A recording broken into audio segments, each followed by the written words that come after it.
And we're live. But yeah, not Fallout Live. We are going to take a look at Mothership today. So welcome to Upturned Table. Here is a box that should have been opened from VFI Asia last year. So the deluxe box for Mothership. So I'm Jeremy, and with me today are Matt and Will. Hey, guys. Hey. All right.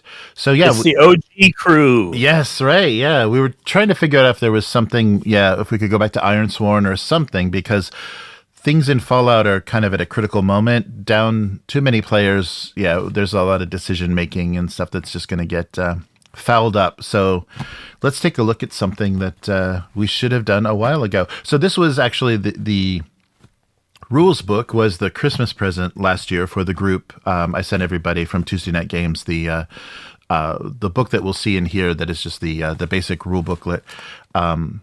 So we need to play this at a certain point, and why don't we take a look at it right now? Everything that was included in that original Kickstarter when they did this is the first edition, because it's been kind of a 0.01, or 0.1 beta version for a long time on itch.io, and they finally went in and did a box set. And kind of the reason we jumped into Alien early, and I think Alien stole a little bit of the spotlight from Mothership, because Mothership can do Alien, but it can also do a lot of other things. Alien can only do what the licensor of the IP allows. So this is something that I think we can have a lot of fun with, but unfortunately we got into Alien first, and it kind of got lower. It was lower on the list than we thought. But let's see what they did here with the Mothership box set. So this whole box set, aside from maybe a few patches and things that were exclusive to the Kickstarter, this whole box set is still available from Tuesday Night Games. I'll put a link to that once I get everything up and running, and we've got all the bubble wrap in the world. Something shiny in there. Yes, there's. Oh yeah, I think it's the box. There's a nice foil treatment on the box. So apologies for the all the bubble noise you're gonna hear. But that's ASMR. You should tag that. That's right. You get more views. It's the whole genre. So have you guys had a chance to look at the rule book, the basic rule book for Mothership? So what do you think? I looked at it like right after you sent it to us, and then, like I said before we were on the stream, I literally have it sitting on a bookshelf in my front room, so I can just like reach over and grab it and flip through it whenever I want. Nice. It feels like, to me, like if I was going to equate it, I would say like Mothership is to Alien what like Dungeon Crawl Classics is to traditional D&D, kind of, you know? There's like, it feels a little gonzo to me. Yeah, and I think that the fact the character sheet's so slim and the character creation so slim that, I mean, it really does feed into the whole you're going to make a guy or gal or robot, and they're not going to be around by 20 minutes into the game. So you can make another one really quick if you need to, right? Right. All right. So this was everything that was in the box. And this is an innovation that I really like. We've had for a few years now. You get board games and boxes, and they've got these corner protector. Yeah. So if they're wrapped in bubble wrap, that doesn't protect the corners necessarily unless they're really heavily wrapped. So these have been showing up a lot, and they're probably good for terrain for your war games as well. But this has made a big difference in how things survivability, you know, during shipping. These little plastic corners. All right, so we got a couple of patches. The launch crew. Survive, solve, and save. Sorry, you probably can't see that from the glare. And then the to dust, you shall return landing crew patch. So I think these were part of the, if you got in early on the Kickstarter, they included, and they also did t-shirts and a lot of other cool supporting things. I have no idea what this is. So maybe this is the, so if you've recently purchased the first edition of the Mothership box set or any of its books, you do not likely need this pamphlet. However, if you're an earlier adopter, thank you, and have the previous version, this pamphlet will help you. To help with what you need to do. Well, I guess the changes that were made in the 1.0 version, and of course they did it as a trifold. That's great. Oh yeah, looks like it's on nice thick cardstock too. It's going to stay around for a while. Yeah, no, it's nice. And that's great. They did it in this kind of default, computer dot matrix. Yeah, very dot matrix looking. And this is a nice kind of overview of just the changes that were made. They basically just say everything that's been affected in their 1.0 version. That's very cool. Yeah, very dot matrix. Excellent. All right, so here is the box, and it's quite heavy. I think there's quite a bit. Actually, we could take a look at the back as well. Yeah, so the back's got a little insert on it. Wow, and that's the nice thing. The layout and design for all the Mothership books, like a lot of the indie press stuff, I think they came from kind of zine publishing and the zine world. So there's a lot of really great design. So this is just the insert on the back to show you everything that's inside. So basically they give you the core box plus a lot of the adventures, a lot of the expansions that were written. So the deluxe box contains the player survival guide, which you guys got for Christmas, and then the Warden's Operation Manual, which is 60 pages, the Shipbreaker's Tool Kit, 44 pages, an Unconfirmed Contact Report, 56 pages of unique horrors for your adventure. So the kind of classic adventures, Another Bug Hunt, Dead Planet, and A Pound of Flesh, which have been out for a while, and then Gradient Descent. So each of them kind of have a different, so Pound of Flesh is a kind of a cyberpunk space station adventure. So everything feels a little different. Their Warden screen, which looks like it's one of those nice low screens, double-sided poster map, 15 plus heavy cardstock pawns. So they've got pieces to play on the map. And then, yeah, and then 2 sets of D100s and a custom D20 panic die. Yeah, so I wonder how the timing worked, because I think Mothership was actually a thing before Alien, before Freely did it. So did they lift the panic mechanic from Mothership, or was it like, just parallel thinking that's like, of course it's Alien, we have to have a panic, or did they say, oh, well, these guys did it, let's take a look, let's pay what you want and take a look at what somebody else did and then lift that for our licensed product? Yeah, I'm curious the kind of the order of that development. Well, it's more like thematically parallel, right? Because system-wise, it's different. Right? And just kind of the naming convention.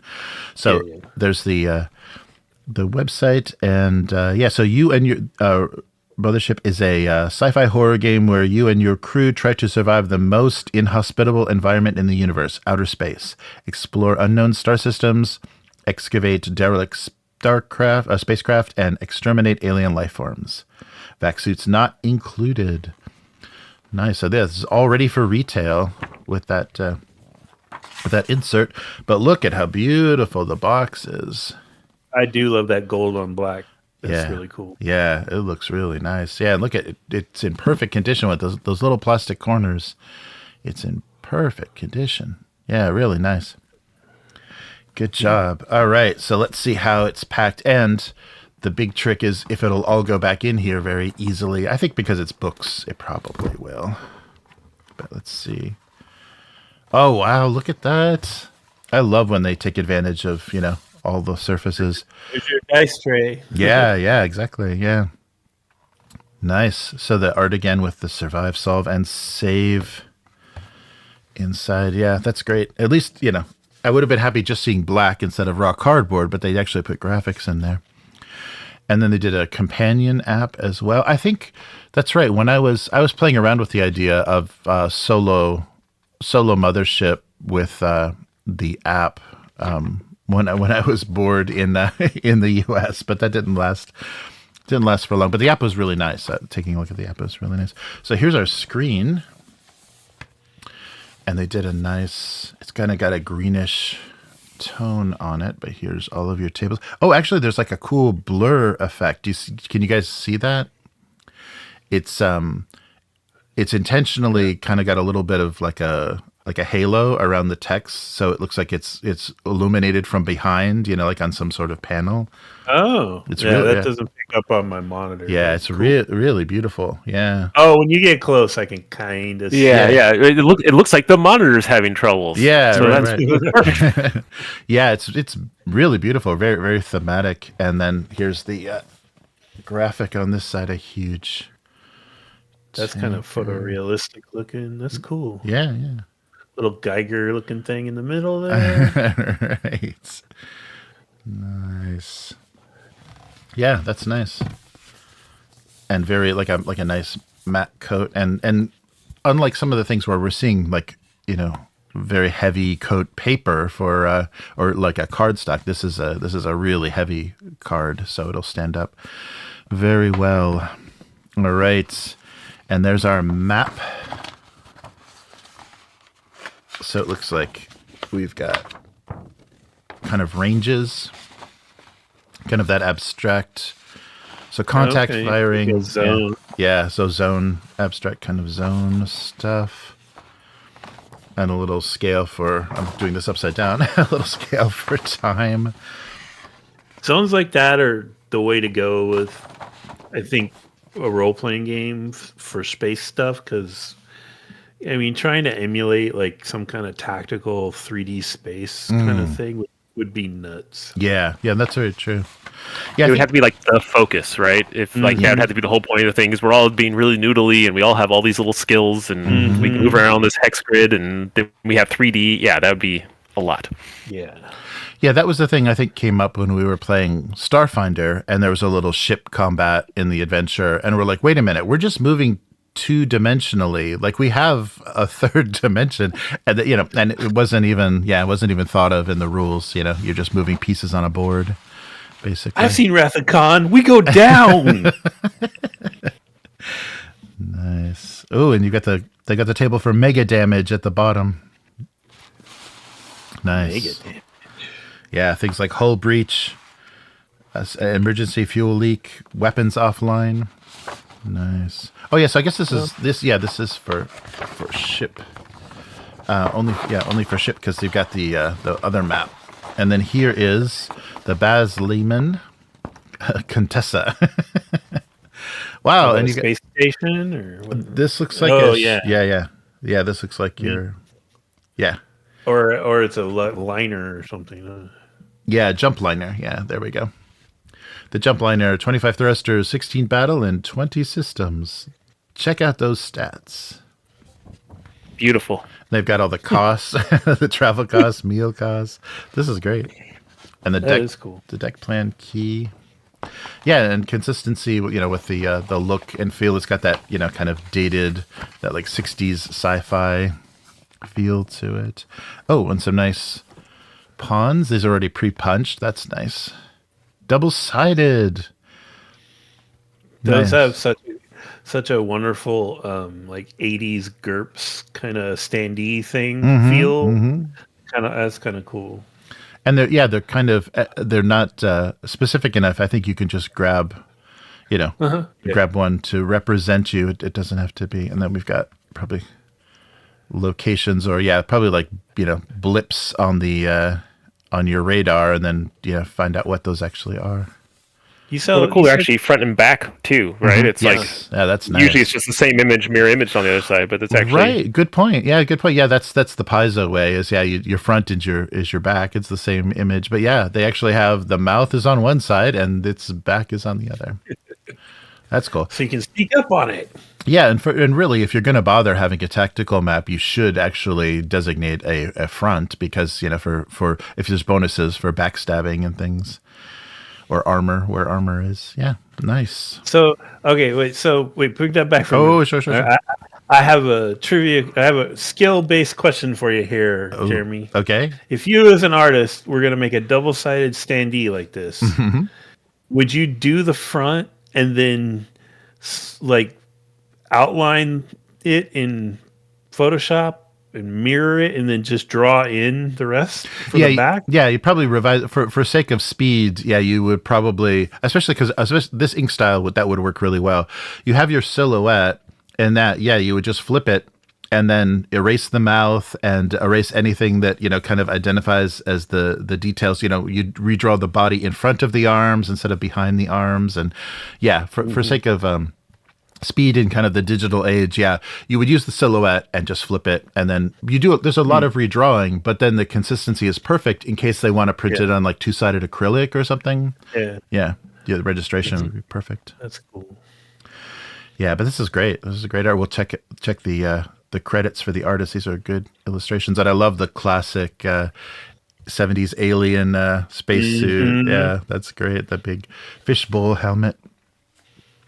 Nice. You got the ships on there. I didn't really think about Mothership having like a big ships in space component. I pictured it having you running around inside a ship. But like actual like doing stuff with your ship in space I'm glad that's a thing you can do. It's more variety that way. Yeah, that's very true. And you're not just hand waving. Oh wow. So we have containment A, we have the booklets, and containment B. Nice. Containment chambers in the box itself. Well, we'll start with A. Oh, get out of here. Oh, that's a magnet. Nice. Yeah, that's a magnet. Nice. I thought they were going to be those stupid board game inserts, but those are actual little boxes. Yeah, they're magnetic too. Yeah. There's magnets and they've got a little ribbon pull on them. Really well done. Yeah, so this is probably a box for storing things, and I think probably the pawns, maybe the bases as well, if there's bases for the pawns would go in there, whatever you don't want rattling around. Do the icons on them affect that? Like the one on the right has like a little head. Oh no, they have the same icons on both. Okay, I thought maybe like one was like this has been designated for these pieces and this has been, but no. Yeah, the same. All right, and here's containment B with our dice. The dice, yeah. Oh yeah, here's the stands. They did nice little black stands. right. Let's take a look real quick. Oh yeah, just the little pinch. Yeah, the little pinch stands for all of our little pieces, and yeah, they're all the same size. So for the big ones, you might need two, just to make sure it's not gonna fall over. And then our dice all sealed up. I can't remember if they did like super cool dice or if the deluxe set. But these are actually really nice though. To see how they've got that nice shine to them, really clean printing. You've got your exclamation point instead of your one. Yeah, very readable. Yeah. Wasteland Sniper in the chat said that one fits all of their trifolds. Of course. Yes, of course. That's brilliant. Yeah. Oh, yeah, that's brilliant. Thank you. Thank you for the heads up on that. Yeah, that's great. And it even holds Mothership app pamphlets and patches. Holy mackerel. Yeah, that's what can't it do? That's amazing that they spent the time to put magnets in there. That's crazy. And you said they still sell this box set? Yes. Yeah, you can still get the box set on their oh, that's pretty awesome. Yeah. It's nice that this wasn't just a one and done based on the based on what they did in the crowdfunder. Oh, there we go. Yeah. Wow. I can't believe they magnetized those little compartments. That's really good. All right. So let's start with our player's survival guide. So grab your copies and we'll flip through real quick. Yeah. So we'll go down through everything that's in here. It's $99 on their website. That's not bad, actually. Yeah, because it includes everything that's been done in this the A5 size. Is this A5 or B4? I don't know. So these are the nice, not coated. You're just very printed on paper. So not sharp, but they have that nice printed feel and a lot of black ink on them. Nice. So tables right inside. So Mothership Sci-Fi Horror, the player survival guide. So content warning for a horror game for mature audiences, violence, foul language, some sexual content, drug abuse, depictions of mental illness, trauma, stress, and panic that may not be suitable for all audiences. Please be advised. So, of course, Sean McCoy is the creator. Jarrett Crater did the editing, and then a lot of development, and I think a lot of the supporting adventures and things by Luke Gearing, Fiona Maeve Geist, Tyler Kimball, Nick Reed, Don Stroud, and Sam Wildman. Also, the illustrations, yeah, I wonder who... Ryan Berry got first. Maybe that's alphabetical. Yeah, maybe it's just alphabetical. But Ryan Berry got first credit. I wonder who did all the wonderful art on the pawns. Yeah, I really like that pawn art. That's exactly what. Mm-hmm. Yeah, that seems like the right spot to me. So one of these folks, one of these folks on the list, we'll limit it. We'll figure it out down to. And there was some panic consulting. I wouldn't want to be a panic consultant. All right. Yeah, nice. So this is 2023. They did this. They did the crowdfunding and the edition for this, and originally the game first came out in that early version in 2017. So the first printing. So how to make your character. So welcome to Mothership, where you and your crew try to survive the inhospitable environment in the universe, most inhospitable outer space. So you roll your stats. 4 stats are strength, speed, intellect. Roll 2d10. Right, so 2d10 plus 25 for each stat. An average stat is 36. And then you have save rolls of sanity, fear, and body. Roll 2d10 together and then add them together and record for your saves. Yeah, so pretty quick character generation. And then Marine Android, Scientist, or Teamster. I like Teamster. It could be any job. You are just in a union. Yeah. You're a space trucker. You're a blue just- collar space worker. You're just a company man. Yeah. Yep. Nice. And so you just mark your class. Oh, yeah. So everything's on there. So just mark your class on the sheet, roll your health, and then gain stress, minimum stress. They both start at 2. Note your trauma responses. So each class deals with stress and panic differently. That's very cool. That makes a lot of sense because, having someone that's worked at a desk job their whole life or someone that's been, almost sucked out into the vacuum of space have very different tolerances for, for what would upset them. Well, yeah, it's like what your class does, right? Because just look at the Marine. It's whenever you panic, everyone close panics too, or has to make a fear save. So it's like you're just like, oh shit, and it's just shooting your gun like crazy, and it makes everyone else freak out. If the Marine breaks, we're all doomed. Yeah. Yeah, that's great. And then that skills. Yeah, good. Yeah, really good. Good design. And then choose your skills. Each class has preloaded with relevant skills, and then you can. To choose a skill, you must have at least one prerequisite skill. Oh, so it's like a tree. Yeah, they do kind of like a prereq. And then roll your loadout, trinket, and patch. Nice. Yeah, so this is, very, very familiar. I think there was a lot of inspiration, and a lot of Free League is always, dealing with the item, the trinket, and it's become a thing, especially when you're dealing with, stress mechanics. Well, that's very I think that's very cinematic, right? Mm-hmm. It's very common for a protagonist to have some either just iconic piece of gear or a pet cat or something. Yeah. Mm-hmm. No, that's very true. And oh no, they found Cthulhu already on their first mission. Oh no. Oh no, Cthulhu's one of the engineers. We're doomed. Nice. So credits, and then roll your starting. So 2d10 times 10 for your starting credits, and then all the and a table for loadout. So there's a lot of different loadouts for each of the classes. Nice. And trinkets. Look at that, a D100 trinket table. Spray paint. A NASA logo. Oh, no. And then equipment and all the prices. Oh, that's cool. Then it gives you mechanically.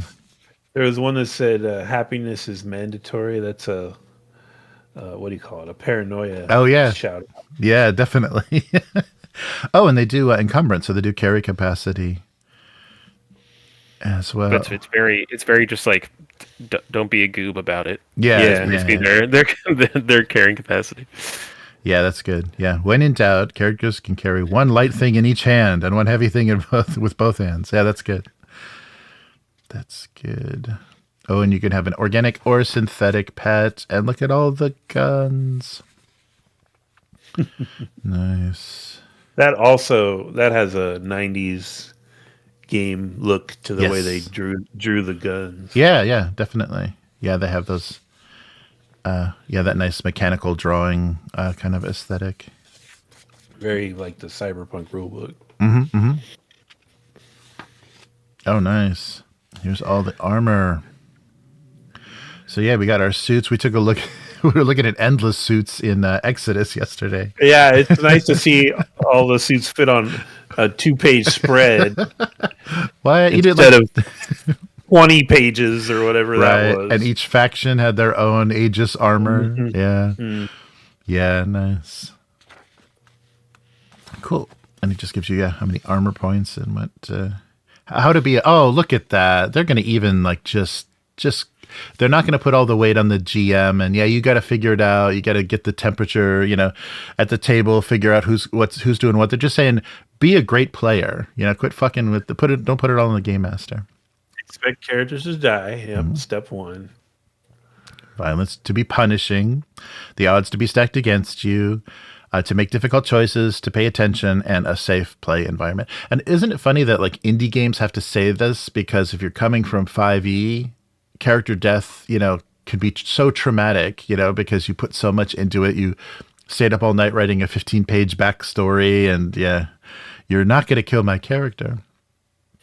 Yeah, because so this is that very last one. This is a safe play environment. I don't have to read the whole thing, but it's a horror game. It's your responsibility to make sure you're not making anyone at the table uncomfortable, and speak up if you feel uncomfortable or you notice anyone else may be uncomfortable. As in, be social and yes. and like communicate your feelings and be aware of the people around you, and you don't need to don't export that out to some emotional system that is even more awkward for a lot of people, and people don't know how to use. Talk to people, don't get offended, and then flame the people on social media or something. Right. Jump online after the game and say, my group is such a bunch of assholes. They didn't even notice how disturbed I was. Yeah, that's a great that they are drawing attention to that, and they're not writing it. The nice thing about indie games is the tone with which the rules are written. They don't have there weren't lawyers reviewing this and corporate speak, bleeding into the game mechanics and things where you have all this weird. Well, the safest way to say this is, because this is section 16, and I appreciate this because it's like, if you've gotten this far into this book and you can't figure out what the tone of this game is, you have a problem. Yeah, just take a look at the art that How to Be a Great Player is on. Right. Behind it. You will be eaten. You will be digested. It will be painful. Yeah. That's very true. So you get to attempt to do anything you want. You should ask a lot of questions, and then stats, checks, and saves. So are the way to handle stuff. Yeah, I think that's a nice thing to kind of set the players' expectations up. Is try to do anything you want. Like anything is possible, and we'll roll for it. It just may be a really, really difficult roll.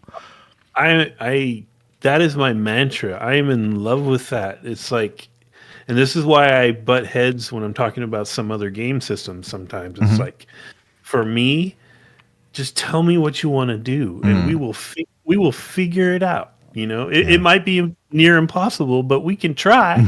Yes. And that should be like every game should have that as part of its build. Yeah, that's true. Not just that you have a limited set of choices, and I will take your choice now. Or I hope Chris isn't listening. Or you have a set number of moves in your character booklet, or whatever the hell it's called. Right. Yes. Playbook. Yes. Right. And then you can come up with house rules to suit the specific table, or the table's specific needs. So dice notation. Yeah, so the 20-sided die is the panic die. And then they'll also do advantage and disadvantage rolls. Yeah, so this is basically plus I think with the map and the pawns, basically what you get in the starter set, not the deluxe version, but I think it's a half size. So it's the size of one of the booklets. So a half size of this box, but they still include a lot of stuff. The maps and everything are still still in there, just not all of the adventures, I believe. Nice. How to play. So stat checks. So your strength, speed, intellect, and combat checks. Your saves are sanity, fear, and body. And then modified. So advantage and disadvantage on a check. Yeah, so roll twice, take the worst. Roll twice, take the best. So do you guys know, what was the first system that did that? Like, what was the first game that did roll twice and choose the best? Because I know it was popularized. 5e kind of popularized it, but like an advantage mechanic. Yeah. Oh gosh, I can't remember. Yeah, just if you knew off the top of your heads. Yeah, I don't know. Yeah, I mean, the first one that when you say it is 5e, but I'm sure that, like with everything, there was something before it. I think they may have coined the advantage disadvantage. Yes. Because now everyone uses that, and I feel like before it would have been like boons and banes or buffs. Like it would have been more. It's a very, because advantage and disadvantage is in a way sounds, it's not super technical, but it's way more removed. You know, like it doesn't have any theming behind it, like a lot of games have, where they name the stuff. And now everyone just does that, right? They're no longer are people making every game. Do they have their own words for that effect? They're just like, that's advantage and disadvantage. That's what everyone knows it as. We'll keep it. Yeah. According to the interwebs, 2012 Call of Cthulhu. Oh, really? Interesting. Wow, I wouldn't have expected that. Yeah, being like a BRP thing. Yeah. And when they put out that big BRP book back then, I think it was like an optional rule kind of thing. Interesting. Well, yeah, wasn't that thing crammed full of optional stuff? To try to make it how you wanted to. So probably, if you're wondering where mechanic came from, it's probably all from those books. Yeah, technically, it's in there. We put it in print first. It's ours. Nice. Yeah, so critical success and failure. So yeah, you're rolling. If you roll 00 is always a critical success. 99 is always a critical failure. Wow, 99 seems so high, but it's actually really sucks. And if you're so skills, relevant to the situation at hand. Nice. And then the little side box calling for a check. And what is your high score? Yeah, the record number of sessions. There we go. Yeah, because of the survival kind of theming, a high score is a record number of sessions your character has survived. It doesn't affect gameplay. It's just a fun number to track. Very 80s high score. And then the stress mechanics. So the higher the stress is, the more likely you are to panic, and you gain stress every time you fail a stat check or save, and your minimum starts at 2, and maximum is 20. That's called the catatonic stage. And then relieving stress is resting. Make a rest save. All right. Oh, and a sex box here. So get everyone at the table's consent before dealing with sex in your game. Set clear boundaries for what is acceptable and check regularly. There we go. There's some common sense advice instead of freak your players out with a shocking, a shockingly explicit scene that may need them running and screaming from the table like they do at the UK Game Expo. But it's okay because there's an X card on the table, so that makes that opens you up to do whatever you want. It's on them now to yes, just endure. All right. No, that's nice. My X card when people start doing sexy talk is just exiting the table. I think. Like I'm not here to get your kink on. So yes.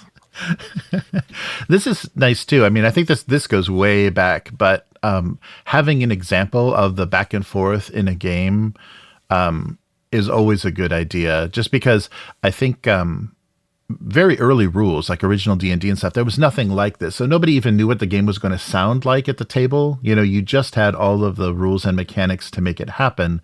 But I think because each game does have a little bit, you know, it's more conversational or it's more storytelling or, you know, there. So I think it's always a good idea to give a little example of, you know, what explaining a scene or what working out mechanics is going to sound like. Just glad there aren't any games that still advocate for a group caller. Are there? Oh no! One of the worst ideas to come out of D&D. This is the old school. Like he's our group caller. He will tell the DM what we're doing. Like, oh no. Wow! Yeah, that sounds purely like a tournament play type situation, right? Where it's like you're gonna have so many people, everything's crazy, no one knows anybody, so all right, in order to keep this moving, every 10 minutes this guy's gonna have to say what happens to make the story move forward. Yeah, if you read like the old original D&D stuff, it's in there, but fortunately it got dropped. Nice. Yeah, that sounds terrible. She'll be having the saving throw.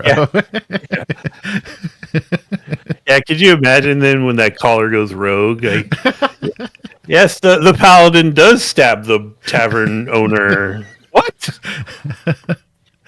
All right, and the panic check, you roll the d20 and attempt to get greater than your current stress. So I guess that's why it tops out at 20.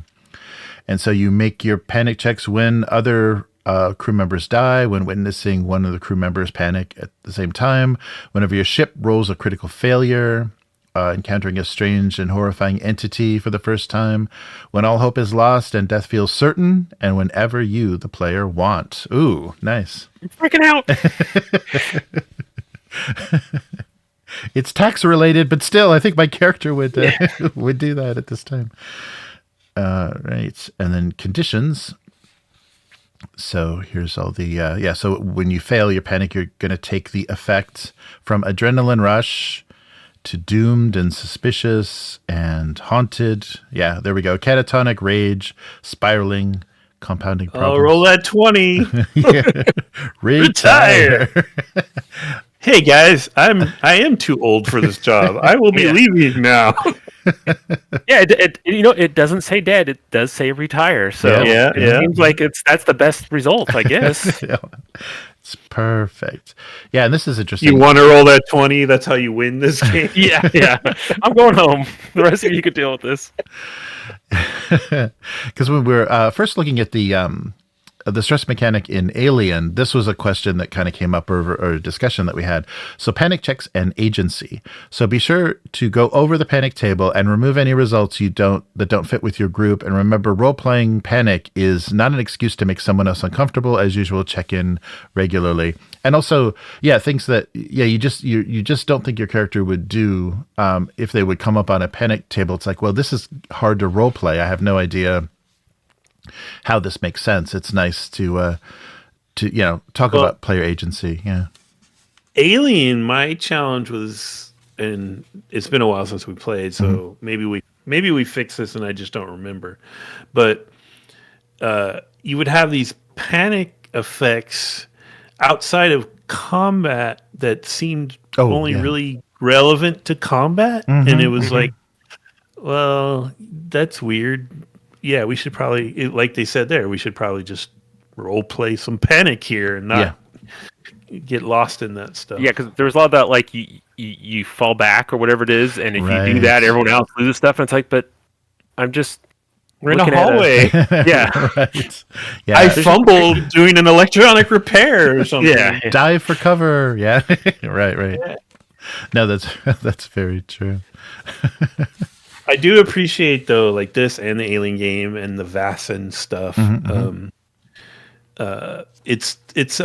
It's a more relevant way to handle the psychological stuff. Like it impacts the game immediately, and you also avoid people. The old Call of Cthulhu Sanity rules in the modern context genuinely offend some people. Yeah. Because it's real psychological problems. Right. And I need to look at, I know they've made new versions of that stuff. I need to look at it. I haven't looked at it. But this stuff is not only works for fixing that, but it's relevant in the moment. Like it for your role-playing fun, this is a better approach. Yeah, no, that's a good point. Then suddenly, hey guys, I saw this Shoggoth and now I have kleptomania. Right. Yes. All right. And skills. Yeah. So unskilled, no bonus. Trained is +10. Expert 15, and master is 20. Oh, and they even they're kind of tiered. I think we saw that on the character sheet that you have to have prerequisites. You got to know something about art before you can get into firearms. Wait, are these like, that's the 3 columns of skills, and there's the trained skills, the expert skills, and the master skills. Like if you are trained in artificial intelligence, you have +20 to its test. There's no it's not like tiers. Okay. So it's like the really specific crazy skills like artificial intelligence, cybernetics, like that. Okay. You either have no bonuses in, or that's like your specialty and you're good at it. So probably to everyone else. So if we broke this down, we'd probably find sort of a specialization tree going on here or something. Yeah. If you look back at the original character sheet, there's the little lines drawn all over them. Okay. So like in order to get to Oh yeah, I see can't that. read. Okay. Exobiology, you have to have pathology. Okay. In order to do surgery, you have to have pathology or field medicine. Like, yeah. Nice. That's cool. Yeah. Nice. All right. And training a skill. So 2 years plus 10 credits in materials, 10K credits in materials. Wow. So it is not easy. Yeah, especially master skills. It's a 6-year degree and 200,000 credits. So forget that dream. That's very old school Traveler to Yeah. do. Time and money is how you would raise things in Traveler. Mm-hmm. In the old Traveler, I think they have optional experience thing now. But And then military training. Special exception to the regular rules of skill training for 2 reasons. First, it's free, and second, characters must sign a 6-year contract with their local Colonial Marine Regiment. And then to find out what happens, you make a combat check. Oh no. Failure. Oh wow. Yeah, so military training is free, but you could be killed in action if you roll a critical failure on the check. That's cool.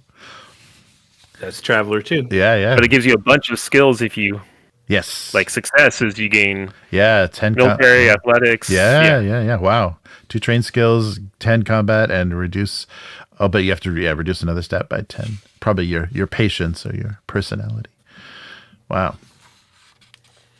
Violent encounters. So turn order. So 10-second rounds. So the word describes the situation. So what is likely to happen if no response? And there's surprise mechanics. Strict turn order. So some groups prefer a very strict turn order. In that case, if that's the case for your group, we recommend everyone make a speed check. Yeah, but otherwise, everything in a round basically happens at the same time. Yeah, so it doesn't really matter what order you're doing stuff in because, it's all happening at once. Yeah, interesting. And it looks like they're trying to, because this is a very like percentage based thing, but it looks like they are kind of doing the is it the Apocalypse Engine thing where it's like you had a combat, you say the dragon's taking a deep breath, its chest starts to glow, fire licks from its lips. What are you doing? And that's like the GM prompt of like, if you don't stop this or run away or hide, it's going to breathe fire on you, and then it's like you're supposed to do something on your action, which sounds kind of how they want the turn order thing to do. The GM says like, this is what's happening, this is probably what's going to happen. Mm-hmm. How are you going to prevent it or overcome this threat beforehand? Or just take it right on the chin. Mm-hmm. Yeah. And then what can I do? So you can move somewhere, and then you can do one thing. Attack. Good damn. Bandage a wound, Check a vital sign, move again. You could fire a weapon, maneuver, or pilot a vehicle. Open an airlock. That's always a good option. Just open the airlock. That fixes most things. Fire and enemies.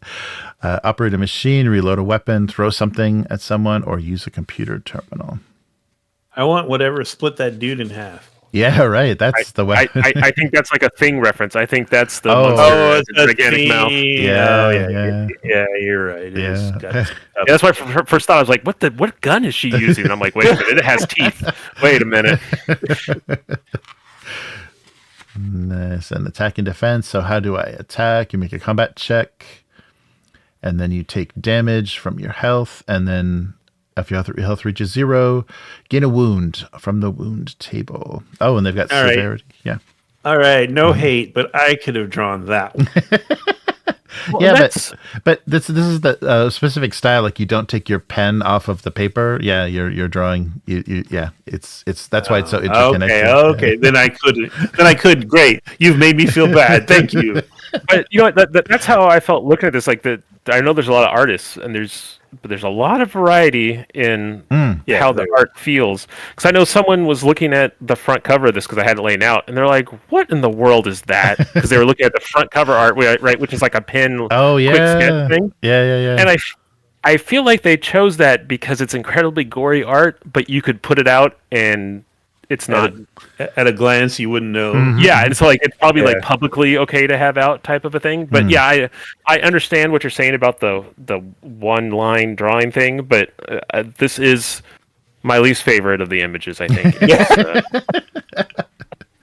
No offense to whoever drew it. They're awesome. I'm sure it was the designer. My guess is that it's Sean McCoy's art. I just feel like yep. I'm sorry. It may be the naked button space. That's that other page, the first page that you just showed. That may be the other one that I'm not at. naked butt. Oh, Yeah. But that's like a Indeed, yes. What is that, like watercolor or charcoal or something? That's like that's actual paint. Yeah, it looks like actual paint. The technique is artistic, but it's just a naked button space. Yeah. Nice. All right, we've got armor points and cover to affect damage, and then wounds. So yeah, they have different classifications. And armor is just soak in this game, right? Yes. Yes. Yeah. Armor points. Yeah. Damage reduction. Yeah. Yep. Yes. And wounds are blunt force, bleeding, gunshot, fire, and explosive, gore, and massive. Oof. How about a gore and massive wound? Like digit mangled, eye gouged out, guts splayed on the floor, bleeding +7. Wow. Can I just say, you don't have to have that in a game, but I am such a sucker for grisly critical injury charts. Yeah. I could just roll on those to kill time. Ooh. And nobody did it like Rollmaster, but anyway. Nice. And so death, you've got death saves on a D10. So you take a D10, put it in a cup, shake the cup, place it face down on the table to cover the die. As soon as someone spends a turn checking your vitals, the die is revealed and the roll is looked up on the table. Oh, wow. So it's kind of a hidden roll until someone, sees how you're doing. Interesting. So that's pretty cool because, if no one is near you, by the time they reach you, then that's when they know your condition, So you could already be gone. Okay. Yeah, and you don't even know it yourself. Yeah, that's a nice reveal mechanic. Range and distances. Yeah, so adjacent, close range, long range, extreme. Yeah, like we're talking with the ship ranges. It's nice to have those abstracted. Atmospheres, bleeding, cryo sickness. Spend the whole game just being sick from your too long cryo sleep. Exhaustion, food and water, oxygen, radiation, stimpack. Oh, overdose of stimpaks. That's nice. Excessive use of stimpaks is a risk of overdose. Whenever a character takes more than one a day, roll a d10. If you roll under the amount of doses you've taken in 24 hours, make a death save. That's cool. Were you guys having trouble hearing? Like, I was hear you guys for like 3 minutes. Oh, is it okay? Oh, well, it is now. I left and came back. Let's see. Oh, okay. Yeah, maybe that's a Discord thing. Yeah, the stream seems to be okay. Hopefully, I'm still okay. Cool. Yeah, I was just going on in this. It was probably just my connection or something. Okay. Yeah, no, I think Discord just had a hiccup. Yeah, because I heard a little bit of that digital artifacting. There we go. I'm back. Oh, okay. Oh, were you off? Hear me? Were you having trouble? Yeah, too? I was like, guys, if you can hear me, I can't see anything. I was too. I was just hearing like little clip parts of Jeremy's voice. I was like, no. Okay. Is the yeah? If you can go back one page. Oh, sure. I just want to say that I think that this previous page is my favorite art in the book. Oh, yeah. Something about that greatly appeals to me, and I don't know. It has nothing to do with the mechanics or anything. Just I really like the look of that. Oh yeah, that's a great action scene. Yeah. I like that. That came up when I was looking at that Wild Blue Into the Wild Blue Yonder module. I like when they show like they have a creature and then they show a party facing the creature. So you get the scale, you get the kind of attacks that would be going on. And just that really sets the tone, especially even if the players are never going to see that. At least the game master gets a good sense of like, how this is good. That sort of gray shading they did in the background is really smart because it highlights the people, and then it gives you this negative space around the monster. And then the dude firing, it's lit up around his muzzle. Oh, flash. yeah. That's nice. Yeah. So that's really cool. I like that a lot. Yeah, very cool. Yeah. I would like to know who this artist is. We need credits and every single image. Nice. All right. Yeah. So we're talking about survival. The different. Did you guys hear the stim pack overdose thing? So that's pretty cool. You can't just if you are hoarding stim packs, you can't use them to just keep topping up your health, because if you take more than one in a day, you roll a d10. Save. Yeah, you have to do a death save if you've. So if you've done like 3 or 4, okay, time for a death save, and sorry, you had a heart attack. You can have a heart attack. That's awesome. Yeah, that's really good. Keep you from spamming health.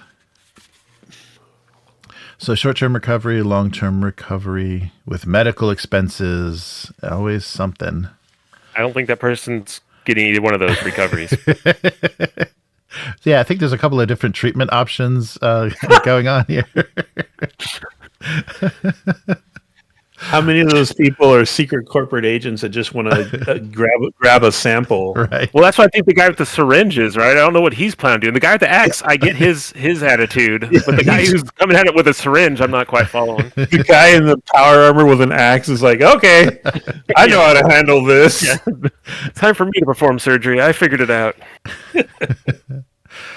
Nice. Wow, so many things are in thousands of credits. Oof. Mm-hmm. Yeah, that's great. Gotta have a reason to adventure. Yeah, that's right. Gotta pay for my heart surgery. That's why I think the bounty hunter variant might be a lot of fun too. Oh yeah. No, I really like that. I like that the broke bounty hunter. A lot of my favorite anime and stories like being broke bounty hunters, or even like Firefly. Yeah, that's a fun. Yeah, exactly. That's a fun deal. Looking for jobs and not having enough, and then getting ripped off too. Like actually getting paid for work. I think that would be a great thing to have in the mechanic. Yeah. It's like we did the job. Well, screw you. Thanks for nothing. Yeah. All right. Well, I like that art. That looks like old traveler art. I like this one? Yeah. Nice. Yeah. Poses. So different ports. There are 5 basic classes of ports: safety, importance, and affluence. So X is a notorious criminal, and then S is a luxurious pleasure spa. Nice. They won't have the likes of you, but it's nice to know they exist. And correct me if I'm wrong, but there isn't really an overarching world to this game, right? It is kind of just the vibes and make of it what you will. I think so. Yeah, I think the adventures may set up tone. Like each adventure has kind of have its own tone. Like more like Troika. Yeah, like that you can kind of re-theme the whole. There's kind of a general thought about what the setting is, but there's no the Feddies and the rebels, and they don't have that built in. That's probably better. Yeah, I think so, because then you can pick and choose from kind of your favorite stuff. And actually, that makes the session 0 kind of thing a little more fun. Yes. Oh, yeah. Yeah, definitely. All right. So shore leave, and you roll a insanity check. So take shore leave. You pay the cost, and then you make a sanity save. And if you fail, you do not convert or relieve any stress. Oh, yeah. So, basically relieving all of your stress. You can fail to enjoy your holiday. Nice. Oh, yeah. And then the different ports give you, how much they cost, but then also how much stress they relieve. So the spas, I think, do a good job. Yeah. All your stress will be relieved at the pleasure spa. And only 1d5 from a Class C rundown out of the way outpost. That's like a coffin hotel on a space station or something. Right. And then contractors. So at most ports, cool. So like companions or NPC kind of deals. You can find broken, hungry freelancers, hitchhikers. Oh, there you go, Willow. There you go. You start adopting people. But they all have a little team of orphans. Yeah. Mm-hmm. Oh yeah. See, here you go. The Void Urchin, only 100 credits. Come on. Yeah, there's no K next to that. I can get a whole bunch of those. 10 per K. I assume the random motivation is random for them. It's not always that every Void Urchin is secretly a wanted serial killer in hiding, which is underneath your thumb right there. I don't think that's what every single one of them is.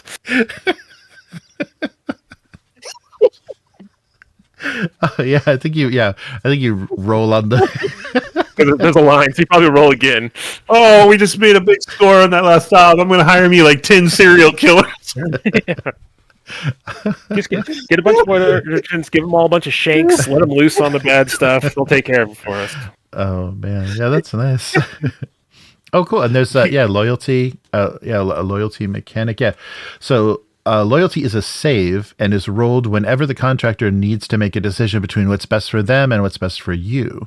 That's really cool. So on the ship, on a success, they help you out, but on a failure, they help themselves out. So each contractor starts with a loyalty save of 2d10 plus 10, and after they are enrolled, after they're hired, and then you can improve that. So after they are paid, their loyalty goes up by 1. And increases of 1d5 or d10 should be reserved on extreme circumstances. Does it have a if you don't pay them thing, or do they just leave? Yeah, it might. Let's see, hiring. Probably try to kill you immediately. Yeah, well, definitely the voider should. Paid monthly salary, and then they also may request hazard pay. There you go.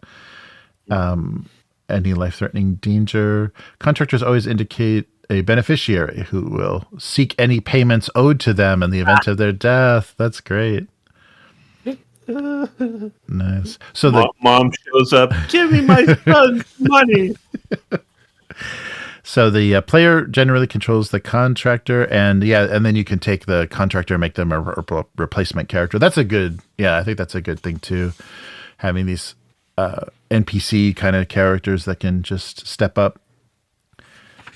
That's convenient to keep playing. And there is our character sheet. Nice. Yeah. Here's all the prerequisite lines for the skills. Yeah, it's well done. And especially after looking at that horrible Exodus, that gigantic, I mean, it was huge. It was like A3, the gigantic Exodus sheet. This is just, it's super readable. The important stuff is all grouped where it needs to be, like really easy to consult. Plus, it's the same for everyone. There's minimal writing. You know, you're checking boxes and getting the relevant information. You're basically writing numbers and names. Yeah, I mean, and if you really wanted to somehow make this tighter, right, you could do half sheets that you had to fill on everything instead of having everything on there, right? Mm-hmm, I mean, that's basically there's little required to make a character. Yeah, that's everyone doesn't need all the other stuff on there. So you could even make it. I don't know why. I always, when I make my own character sheets, I always try to make them half sheets in weird sizes. I don't know why I try to do that, but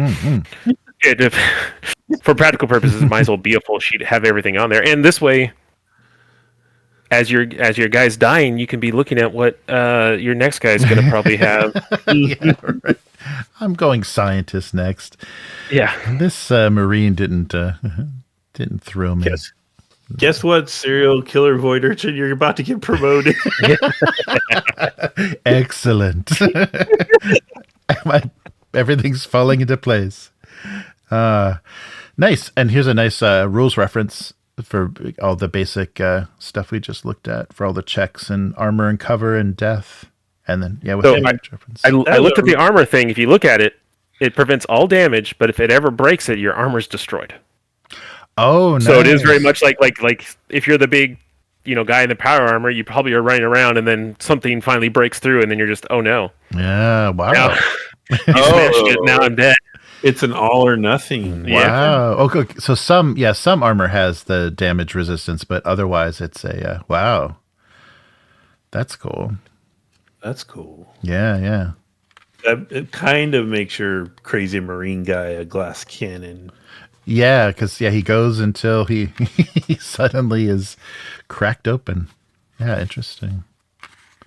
Yeah, very cool. So that is the rule book for players, and I like the connection, the theming on the illustration. So here's the guy with his chest burst open and his guts hanging out, and here's the person to help him die. Your companion that finds you, kind of the game warden's role. I will assist you in your death. Yeah.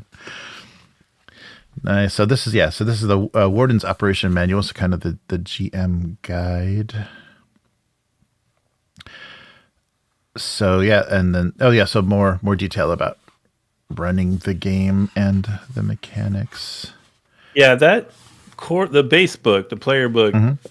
I love how like concise and effective that is because like Will and I play in person on Tuesday nights, and this is the kind of thing we could literally just take that book and run a quick game with the couple other guys we play with. That'd be cool. Oh yeah, yeah, and it's very very easily searchable. Like they did a good job. The illustrations are help you really identify like what section you're in, and you can easily do rules lookups. The organization is done well. That's a real a difficult thing to nail because especially when you're putting, like if they would have setting in this, there would be setting and fluff like either before, after, in between, rule sections and character creation. And there's a lot of in designing rulebooks, a lot of ways that they really make it hard to use this practically, at the table. So yeah, I think they've done a good job. But they have the advantage of not having, so much content to get across. So this is a bit thicker too. Yeah, the not hugely, but the Wardens, of course, the Wardens book is a little thicker. So it's got more, and maybe a lot. That probably has the space rules in it, right? Right. Yeah, that's right. Because we didn't get any ship rules, and there are probably a lot more tables too to help you just come up with things. Because here's a horrors table, a theme table, instantly, and again the same content warning. Oh wow! So right into it, preparing your first session. Get organized, invite your friends, read the rule book. That always helps. Choose a starting scenario, find the horror, something to survive, something to solve, something to save. Oh, that's right. So there's the mantra right there from the box cover.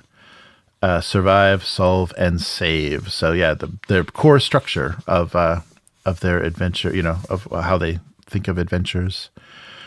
Someone to save, and then map it out, and then final details. Wow, and so here's just a sheet prep for your first session, an example of it.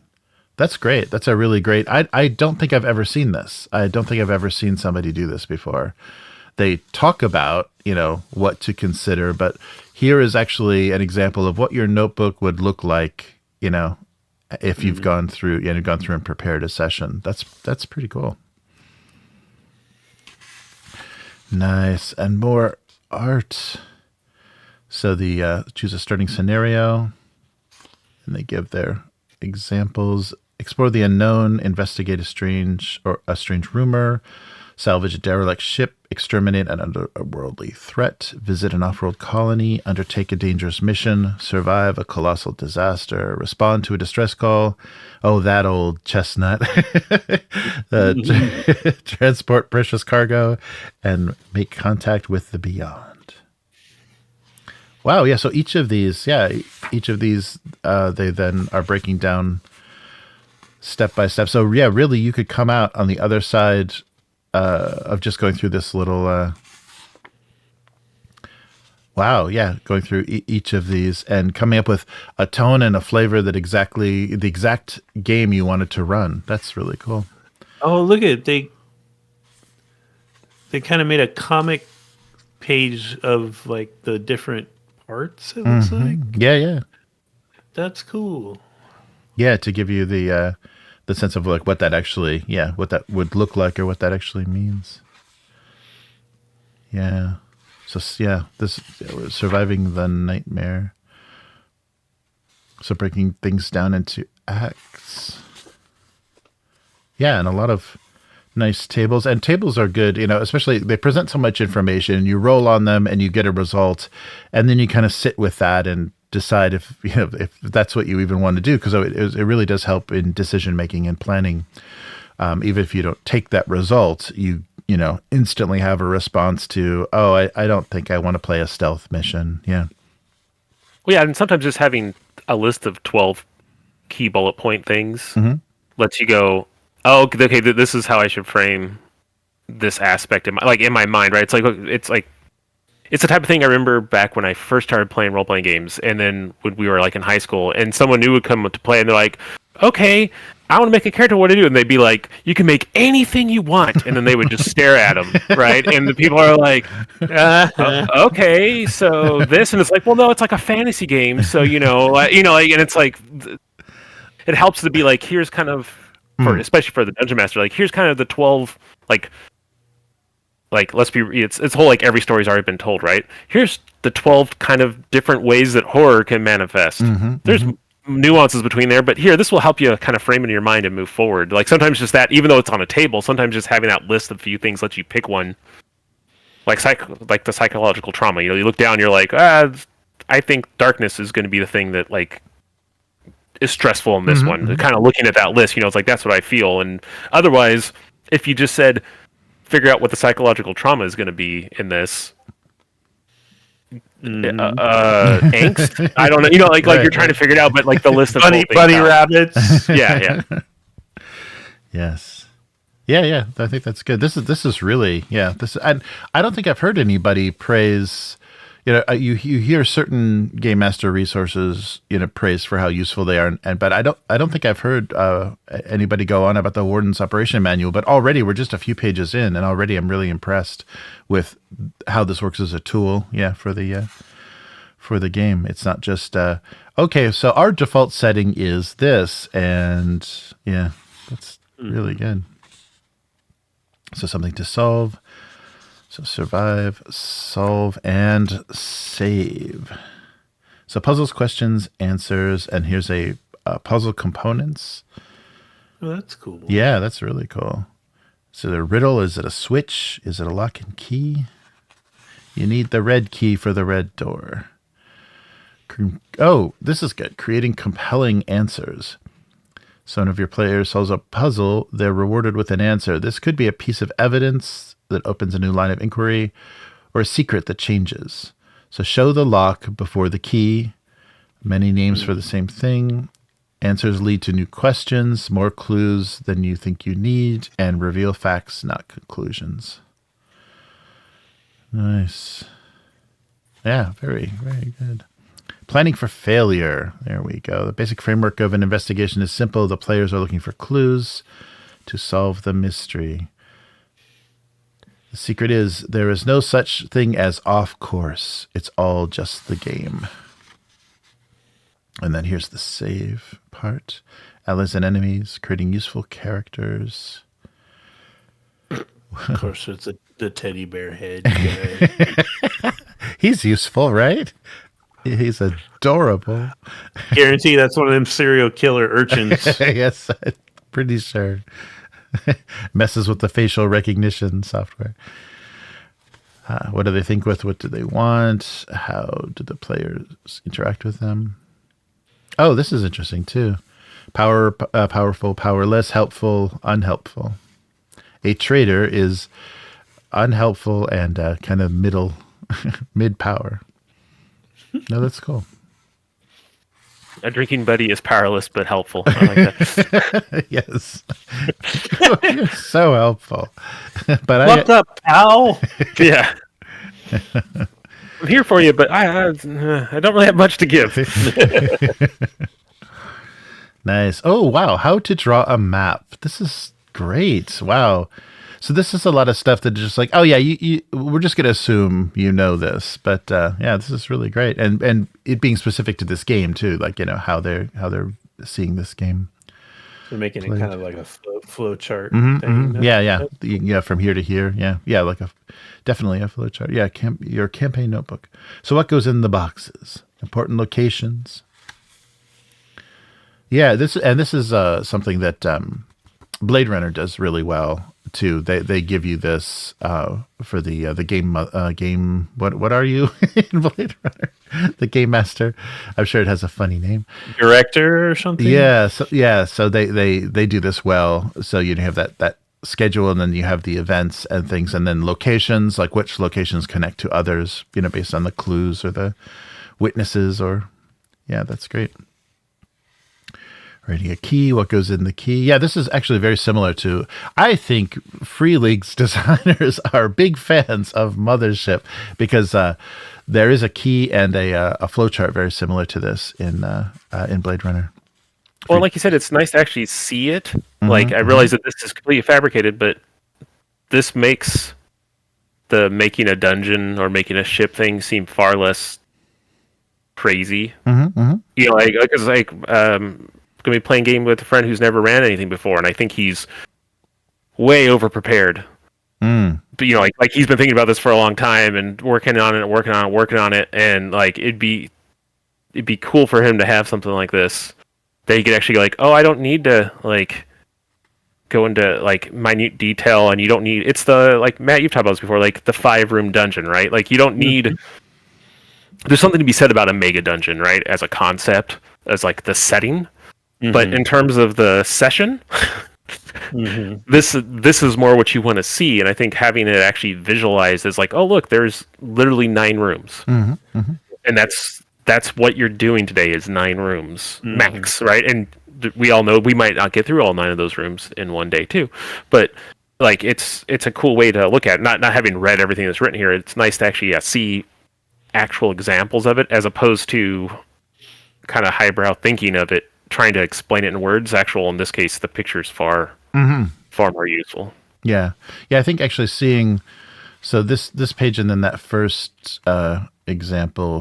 Yeah, I think that's really amazing to actually see an example of like what your notebook is going to look like. That's very rare. That's very rare to see in role-playing books. And then tying it all together. Something for everyone. Marines are killing machines. Scientists are the smartest in the room. Androids can go where humans can't. Teamsters build, repair, pilot, and drive. And then when you're ready when the players show up. Oh, that looks like catastrophic loss of... That guy in the middle is doing fine. He's doing great. Yikes. That almost kind of looks like Frank Miller art right there. Yeah, it's... Wow. Yeah. There's a lot going on. All right.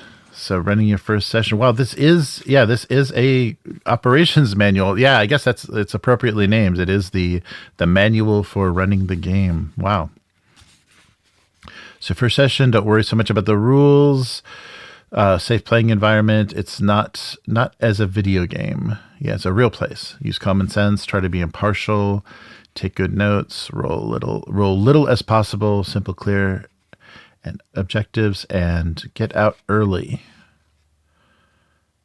Nice. Ask with what and how often. I like that. Oh, yeah. Well, and the roll less often. I mean, again, this is what a lot of books say stuff, so I feel like sometimes... But the thing it's kind of stressing, like you don't roll for everything. I think that's something that a lot of people don't get when they're running stuff, right? It's like you want to do something, they're like, okay, well, roll for this. And you're like, oh, why am I rolling spot to like I'm gonna go grab my keys, and they're like, okay, make a spot check, and you're like, I mean, don't be wrong, I lose my keys all the time, but still, it's like, but I left it in the bowl. I don't. Yeah, and I think that's why I really want to give that gumshoe system a try sometimes, because expertise is just expertise, and like a lot of times I'm good at that, so let's move on. Yeah. No, that's true. You have not located your keys yet. Roll again. Yeah. Because again, I know that we're getting off topic of this, but that's the thing. I hope Gumshoe, when we play it, fixes, right? Because I know we played Cthulhu before, and it's like, oh, none of us thought to put points in the spot hidden, which is always hilarious to not do that. Yeah. Or we just, we all rolled 70s or higher on our checks, and none of us found the thing. So I guess we're not solving this. Right. A lot of that, and I don't feel like this game has. It's the concept of like fail forward, right? Like if you fail a test, it should. You should stop the narrative. You shouldn't be like, oh well, I guess we're gonna wait around for 24 hours until I'm allowed to make this test again or whatever. That always feels bad. Yeah, artificial. Yeah. Oh yeah, this is interesting too. Advice about the character creation. So what skills should they pick? So a lot of times players want to know which skills are useful Tell them to treat their skills like a wish list of items they'd like to see come up in play. If they're really nervous about survival, they should take a skill like firearms. If they're more interested in learning about the world, some of the sciences might be better. Yeah, so basically tell them to build the character that you want to play, just not the one that's going to beat the adventure the best. And, this is dumb because they keep going back to a different game, but that is kind of the ethic of those gumshoe games too. Like reading that Swords and Serpentine, you have like these investigative skills, and they really are like, hey, game master, look at what your characters are good at and make sure there's fun shit for them to do with that. Right. Yeah. No, that's a good point. Explaining what a roleplay game is. Nice. I feel like that's a thing, and now I'm off topic of game systems, but I feel like that's a thing that a lot of games don't focus on in terms of the explanation of this is game masters making games for the players and players making characters for those games, right? It's like, I know we've had this before, it's like if you're playing D&D, right? Like contemporary D&D, and you're like, well, my guy doesn't like to fight stuff, and is antisocial and just wants to hang out in the inn all the time. It's like, okay, well, why did you make that character, right? That's not a character that's going to be playing a fantasy heroic adventure game. Yeah. And on the flip side, if everyone makes monks and thieves, and then you're like, cool, we're going to do this game, but it's all court intrigue or something like that, and like combat in big open square rooms, and you're like, well, the GM also missed the point. Like, if everyone knows up front that everyone's making like a wushu style like characters, and then you aren't going to give them that as their event, and then everyone's let down too. So you have to kind of meet in both directions. Of I'm here to play the game overall art type as the player, and then as the GM saying, all right, and now I'm going to put in the things, which is what it's like that you've picked within that genre, so that you can have fun doing your thing. Yeah, we have a player in our local group who he can take some real crazy left turns in the kind of character he makes compared to what we're planning to do. Like, you remember, Will, when we played Cthulhu and Anthony made that antique dealer who was a heroin addict, but he didn't want to have any consequences for being a heroin addict? Yeah. It's like, no. Consequence-free drug addiction. That is a game I want to play. Nice. They get a box here just to, and this is definitely, for people coming from 5e and stuff, you really want to tell them, what to expect just in these game mechanics. So there are no levels in Mothership. You don't roll every little thing. There are no social rolls. Violence is extremely deadly. Encounters are not balanced. And your state and saves are not necessarily a measure of your character's personalities, because they are a measure of your character's abilities to act under extreme pressure. So yeah, very different approach. So the no social rules call out is interesting to me. Yeah, and says social encounters are handled through role play. Yeah. Which is cool, but I feel like don't you want a little bit of risk in there somewhere? Yeah, that's true. It's like somebody kind of turning on you, because there isn't. Yeah, there just isn't a stat for any sort of charisma or speech or charm or anything. Yeah, interesting. Yeah, at the same time though, I also it depends on the play group, right? Because I can see the chance of risk being a narrative thing, right? It's like, if you want the guy to actually be a dirty corpo who wants the alien thing that's going to infect you with it so he can get it back, he's going to be the nice guy for the first part of it. And if you want that to work, you don't want an early test to resolve that, I guess. If that's like your big play. So I mean, I can see both of them. I guess it's what this game is, because is this the same game that does it not have stealth? Right? There's no like sneak in this game, is there? Right. No, I think that there is surprise, but I don't think there is a stealth mechanic in it. Let's see. As a skill, I don't think there is. Yeah, right. Yeah, there's no and I think I remember hearing like that the point was for you to hide, you're going to like.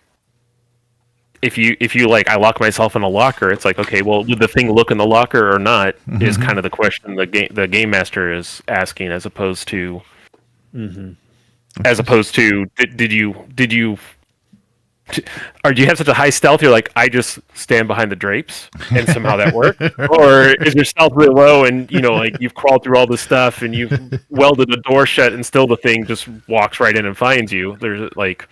But then say you're not to the monster part, right? Say you're just on the space station, up to the kind of shenanigans players get up to, and you want to pick someone's pocket. Like,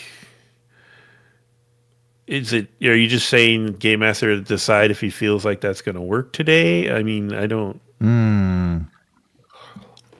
I see what you're saying. I imagine, I don't know, because. Does this have any type of sneaky skill at all? I didn't No, because it's all the other stuff. I mean, I guess if you want to test that, right, it'd just be like a speed test to see if you did it. Yeah, I guess you could just do an attribute test, huh? Yeah, but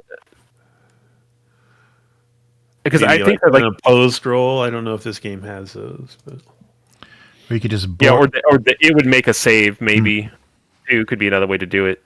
Oh, right. But also, I don't know if this game. It gets down to like how much are you going to say happens and how much like. I guess it's how you want to play the game, right? Because obviously I feel like this game is saying like you're making these tests when it matters, right? Is kind of what they just kind of stated. So like if you're picking someone's pocket early on in the story before you're on the alien ship or whatever it is, I would say in my mind as the game master, I'd be like, okay, you've kind of like. You're playing your guy as a sneaky thief guy. Cool, you steal the thing, and then maybe the guy is pissed off at you, like finds out about, like it's a narrative thing that you would do. Yeah, it's how you would have to resolve it. Because just another way to look at it. I'm just thinking like as they expand it, because now they got that bounty hunter thing. There's going to be a lot more potential for not horror stuff going on. Right. And that. You don't have to change the rules, but I feel like there's going to be more interaction things. For the bounty hunter one, I would assume the skill, like probably the classes and skills are completely different, right? It could be, yeah. So I would assume because that's what you're doing in that game, maybe it would affect it. But yeah, I think because I remember someone talking about it, and their whole thing was like none of you are ninjas that can evade a xenomorph. Like right, yeah. If you're gonna hide from it, it's by you doing a clever thing, like like I throw a wrench down the path and then I run the other way, type of thing is how you're gonna do that, as opposed to making a dice roll, which is, I guess. Now I know we're off topic of this, but I guess that's the problem with every game, right? It's like when is it a roll and when is it this just happens because it's cool, and I guess it's the theme of the game. This is about making a few big tests to try not to blow up a spaceship or to blow up a spaceship, depending on what your motives are at the moment.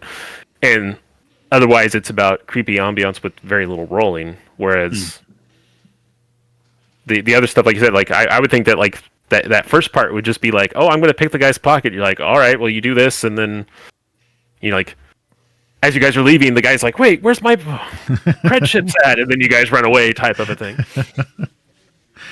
Right. Yeah. Interesting. Yeah, and I think you could probably just like house rule like you were saying, Matt, like a face-to-face roll, like things that wouldn't really work in skills or mechanics, and that you would want to have stealth or some sort of detection that would work very generically. And even if you did want to do some sort of social role, like how convinced they are, and give them a bonus, based on how good the role play was, the conversation. But it does look like, especially just from the first book, that your only downtime is your shore leave, basically, and all the rest of the time you're freaking out about about making money or being killed or. Yes. All right. So that's a really cool section for teaching the game. And then, a safety section. So this is me, Sean McCoy, the creator of Mothership, talking directly to you, the warden, right now. And I want to talk to you about safety in the game for a second. Stick with me. Wow. So yeah, just basically saying this is the intention of the game, and this is how I would imagine it to be played. So hospitality has been with us since we've traveled in packs and lived in caves. In a way, it's a way to say, under this roof, friend or stranger, you are safe. There is nothing more important in gaming than this. I think that is a really good point. When you hear stories about people like coming over to people's houses and being grossed out or freaked out or being a huge problem at the table, it's almost like they're treating a role-playing game like it's not a social activity. Like it exists outside of, etiquette and manners. And it's very funny. But interesting that a big safety instruction list. And then, and warden etiquette. So roll in front of your players, delegate coordination, go around the table regularly, let shy players ride along, keep some pre-rolled character sheets handy, and admit when you've made a mistake. Nice. And even some running games for strangers, which is always fun. Randos on Discord, that's a good time. Yeah, and that's a big distinction between those two pages. Right? Oh, yeah. So on the left side is very much more like a real world, you're playing with friends kind of thing. And then running stuff with strangers is a whole different ballgame. Yep. Yeah, that's true. First, establish the rating of your game, whether it's appropriate for children and teens, be upfront. Yeah, and I think really, playing with people you've never played before, you do just have to. There's just things you got to completely avoid because you never know. What can cause huge reactions or huge discomfort. But also, at the end of that session, this is totally a tangent now. No, that's fine. But you need to be frank with that person. Say you get someone who's new, another friend brought them in or something, and you figure out through the course of play that they're offended when you say fuck or something, right? Like, for me, I think you need to not be passive aggressive or avoid that. I think at the end of the session, you need to be like, look, we're glad you're here, but we're going to say fuck. You know what I mean? Right. Yeah. Like you can't get into a situation where like, oh, this is all weird and uncomfortable now, and everyone's going to be walking on eggshells when we play this game. Yeah, because I read an example of someone saying that they were vegan and they want to impose in the game that everybody, is vegan as well. It's like, wait, what? A fantasy role-playing game of vegans. Okay, well, it's just pointless. It doesn't, those sorts of things are so funny. When people project the real world into the games to that level, that's a real problem. Yeah. I think what a lot of it gets down to is that all places are not for all people. I mean, all places are not for all people.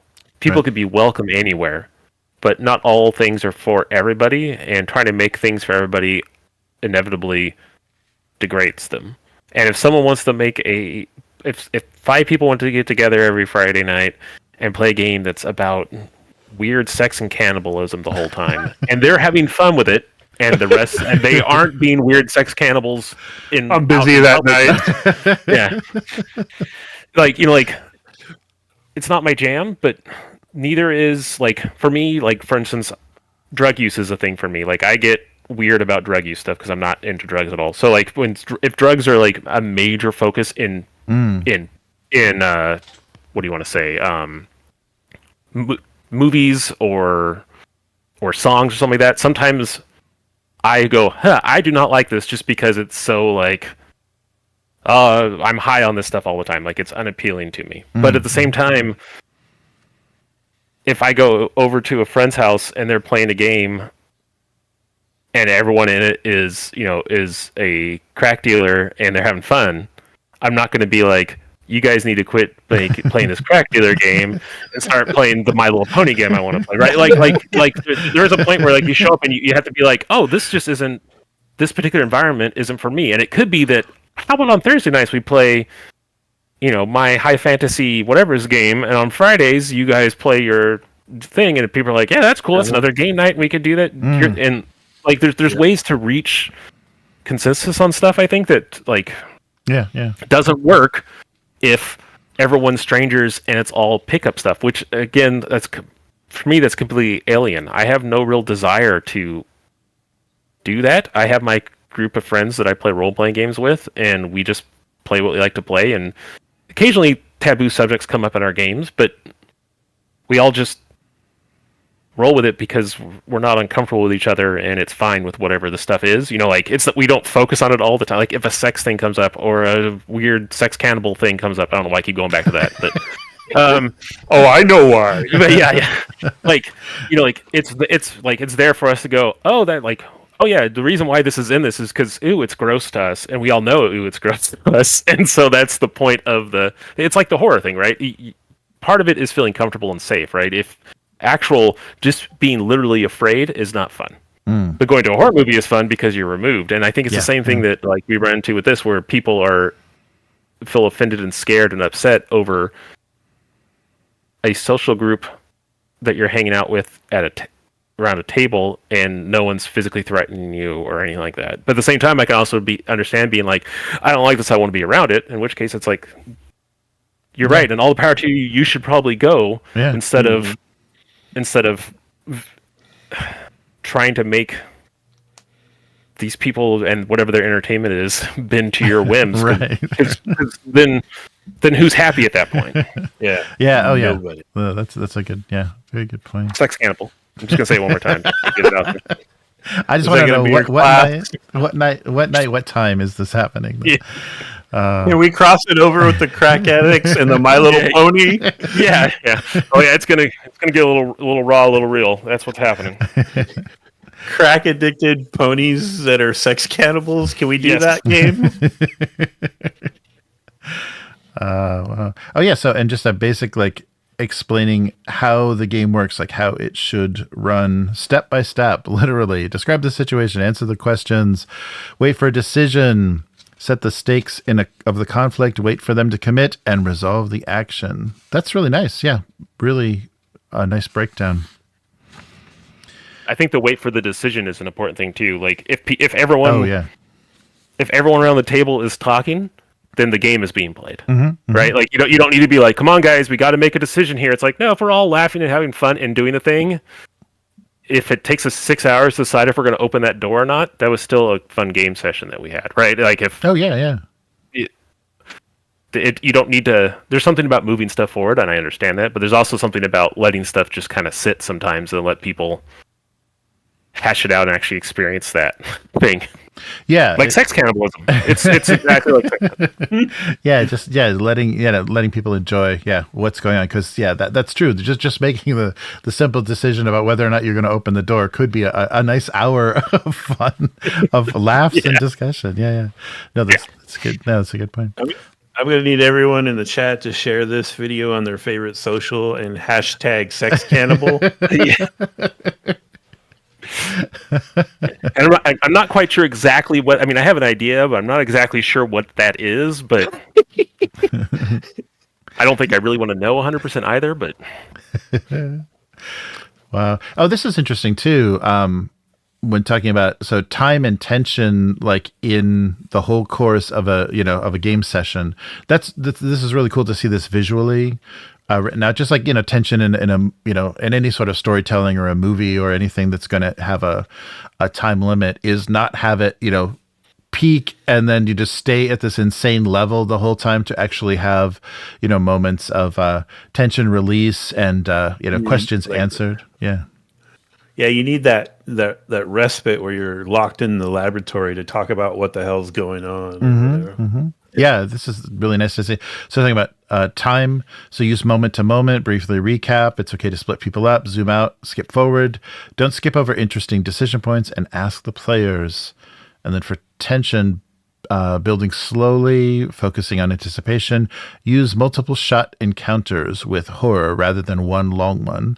Play everything straight and imagine everything like it's happening in the real world.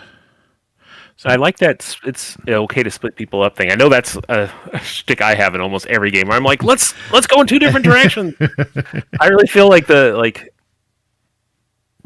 it depends on how you're playing the game, right? I can understand if, like, again, you're playing D&D and it's a combat game and it's like, okay, this combat's taking forever and it gets to me and I make my dice roll and then I'm done and then I'm waiting for everyone else to do the thing. Or at the same time, even with the D&D combat thing, you could be like, oh, so-and-so just cast this and this is, and you could be more involved with it. I've enjoyed, like, some of the most fun I've had was that when we were playing, not Netrunner. Why did I say that? Blade Runner? Blade Runner, thank you. And, like, Matt wasn't doing his own thing and I was doing my own thing. So then I would just, like, there was times where it's like 45 minutes of Matt and you doing stuff, right? Mm-hmm. And I was enjoying, like, involving it and thinking about, like, how I would react to that and, like, what stupid schmarmy thing I'm going to say when we run back into each other again about this topic. Like, and that type of thing that I feel if you watch a lot of YouTube DM advice, it's keep everyone engaged all the time. Which is true, but engagement doesn't mean that you have to be making eye contact with and, like, continuously talking to people. It can be one person is taking the lead and everyone else is engaged with that. Yeah. You have to give players a spotlight, but the idea that you're always trying to keep everyone plugged in at the same time, that goes back to my belief that it's as much the player's responsibility as the DM's to tell the story and make it fun. Like, they need to be present and cheering on their fellow players and laughing when their fellow players do something funny or whatever. Like, they have to be present. Like, so it's like if they go to their phone. Yeah, I'm not gonna name names, but we got one person in our regular that just cannot get off their phone while we're role playing, and it drives me fucking crazy. But anyway, that's on them. Like, they have to put in as much as the DM does. So. Yeah, no, I think that's a good point. Yeah, and I think especially with combat and things where some game systems really drag and everything, the temptation is, and especially when people are playing on laptops, like in person, but people are using laptops to, like, track things and whatever. That's so dangerous because you see people checking their auction bids and stuff. It's like, oh, come on, why are we wasting this time together? No, I think that's being invested and being present is huge with doing most things, but especially role-playing games. This is interesting. So a role-playing game is a lot like a game of 20 questions. And here's some interesting points. So players forget things. If you don't know the answer, make it up. If you ask the right question, give them the right answer. The information players, the more information they have, the better decisions they make. And if you don't know the answer and it's not that important right now, just tell them so you don't that you don't know, and you'll get back to them. We'll circle back on the how much time that's going to take. I think that's a good one though too, because I know, and this is something I feel like happened way more back in the high school gaming times. Of I was playing with somebody and they describe something super detailed, and we're like, "Ooh, what is that?" And then the guy would be like, "No, this is trying to get us to move on." We're like, "But the shiny thing you just described," and they were just trying to say something, right. But they didn't know how to properly just be like, "There's nothing behind that door." Like if this was a movie, you'd open it up and it'd just be the back lot back there. Like I didn't design for that. I just wanted to say something cool about the architecture and let's move on. And you're like, okay, cool. This wasn't a subtle clue or something for me to poke at. Right. Yeah, that's true. Oh, yeah, this is interesting, too, in sci-fi games. So what about technology? So keep track of it. Create a technology page in your notebook. Focus on the outcomes. Sci-fi technology has the same problems as modern-day technology. Offload explanations onto players who enjoy that. Encourage weird science solutions at a cost. And characters know more about the world than the players do. Nice. Yeah, that's always a thing, especially if it's a kind of a known setting, is the pressure of how stuff works, or it doesn't work, and then you can argue about how That's not possible. Yeah, So- that was my worry when we started doing Star Trek. I was like, how is this going to work? Because like Star Trek's all about, I feel, just 11th hour. yeah. We'll overload this thing and connect this thing, and we did it. Or there's a god and something happens. But like and so that's where I think they're getting to, right? It's like, fine, if they want to solve a problem with technology, that's cool, but it shouldn't also be. They open the door and they're like, oh, okay, well, we're just gonna use these new matter destruction grenades that only kill organic things. Throw them in there and hit the button. We're done. Let's leave. Right. Like, yeah, you have to figure out how to make that work. Yes. No, that's a good point. All right, setting the stakes. So, what are the plausible outcomes? There's more than just success or failure at stake. Informed decisions lead to better play. And you're all picturing something different. Interesting. So, yeah, when you set stakes, you ask, what is the risk if the players fail? And most of the time, the stakes will be low or nothing. Common mundane actions like opening doors, talking to people. However, players come into conflict with others. They should stop and outline, what happens if it goes poorly. Player agency and decision making. So we call this ability to change the game in a meaningful way player agency. Say a good story only happens in retrospect. Oh, interesting. Yeah, this means if you're designing scenarios, don't write what you think makes a good story as long as the players do this. Instead, design scenarios with hard problems, escalating threats, and interesting characters to talk to. Then watch what happens when you set the players loose. Nice. And their principles of agency. The players need to have enough information. Those choices have consequences. The consequences can meaningfully change the world. Some choices may lead to good or bad outcomes. The warden should not shield the players from consequences. And if a random roll leads to a consequence so unexpected that the warden or the players now realize they probably shouldn't have called for a roll in the first place, they should undo it. Oh, that's an interesting, yeah. Let's not base that all on that roll. The outcome of the entire session. Yeah, if they're trying to do something like, well, if you fell this, the whole ship blows up and we all die. You're like, well, we're only 10 minutes into the adventure. Is that a roll we should be making right now? So when not to roll, when the stakes are low, when it's obvious what would happen, when they have the right tool, when they have a good plan. When to roll, when the stakes are high, when the outcome is uncertain, when they don't have the right tools, when the plan is bad, and when that's what the players prefer. That tool one is good. Like, I've played games where having the right tool gives you some kind of bonus or advantage, which is fine.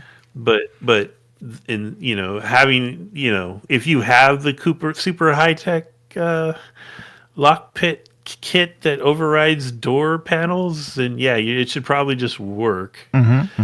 But then if you don't, then building tension and rolling to try to do the Han Solo hotwire the door thing, that could be fun. Right. Yeah, that's true.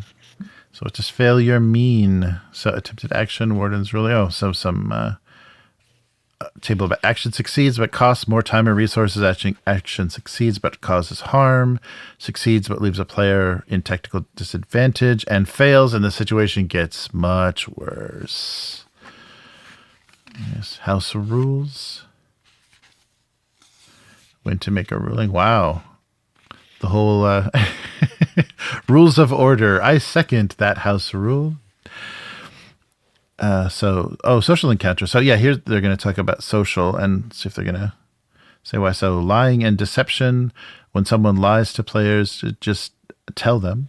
And when players lie to other people, negotiation. Most people would rather talk than fight. A reputation for violence follows the player. Negotiation requires leverage. Negotiation may give them time to find an escape. And don't kill surrendered players. I'm about 80% on this lying rule. Oh, yeah. Yeah, I had something. I thought about that too. I'm about 80% because if the whole concept of the character is they're a good fucking liar, then you need to do something different. Yeah. Mm-hmm.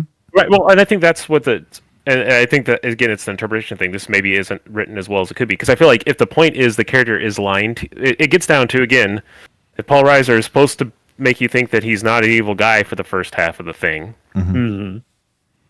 then you shouldn't. There shouldn't be a role the players can make to early on set that off. Because then that's if that's like the kind of like the background thing that's happening and thing. At the same time, you can reach a point where maybe they're making tests, or maybe if the players have taken interest in him before that for some reason, you can give hints, right? Like, oh, he seems a little shaky, or it seems like maybe. And I think that's where this tell them they're lying works. If that's what it always says weird saying narrative all the time, but if that's what the storyline is that this person's lying to you and you know it, but you can't do anything about it, then I think that in itself is its own power play type of thing. But yeah, if I guess there's times where you can be like, like they're sending you on this mission, you know that there's more going on, but they're not going to tell you, and then like, let's not spend 3 hours with you guys beating your head against the wall trying to get this guy to tell you more. He's not going to tell you, let's move on. I can see that being a good thing to do. Maybe, but at the same time, them beating their head against the NPC that's not going to give them anything more can also be enjoyable. And it depends on your players and the situation, I guess. So here's some more. Yeah, after the social stuff. So every monster is a boss monster. Never say you miss. Yeah, that's that is the most deflating. That's the nice thing about pushing rolls and stuff. So much in some of the other games is, when you just hear that, oh, you miss and you miss and you miss and you miss. Oh, next round of combat. That's so depressing. So whenever someone attacks, something interesting happens. Failed attacks destroy environmental obstacles, kill innocent bystanders, or leave the attacker in a compromising position. Every violent... And that's... sorry. So I was saying, and that's an interesting thing too, because I just keep talking about other game systems. I can't remember what it's called. It's that MCDM game. Do you know what it's called, Matt? Or the hairy face guy. Yeah. Does it have a name? Matt Colville. Yeah. Matt Colville, yeah. But like their game system, at least last time I heard anything about it, was you don't roll to hit. Like think of Dungeons and Dragons, but instead of rolling to hit, you roll kind of like a 2d6, and there's every damage like that's kind of has 3 or 4 levels of success. But no matter what, you're always like if you're attacking, you're always going to do at least 4 damage. But if you roll really high on your thing, you may do 12 damage. That's right. And that's kind of what this is saying, because they're using hit points still, right? This game doesn't use hit points at the same level. So if things have hundreds of hit points, at least doing 4 damage feels good. Right. This is doing it with narrative, right? It's like if you don't roll high enough to do damage, instead steam pipes burst, or maybe something else good happens, or something else bad happens, type of a thing.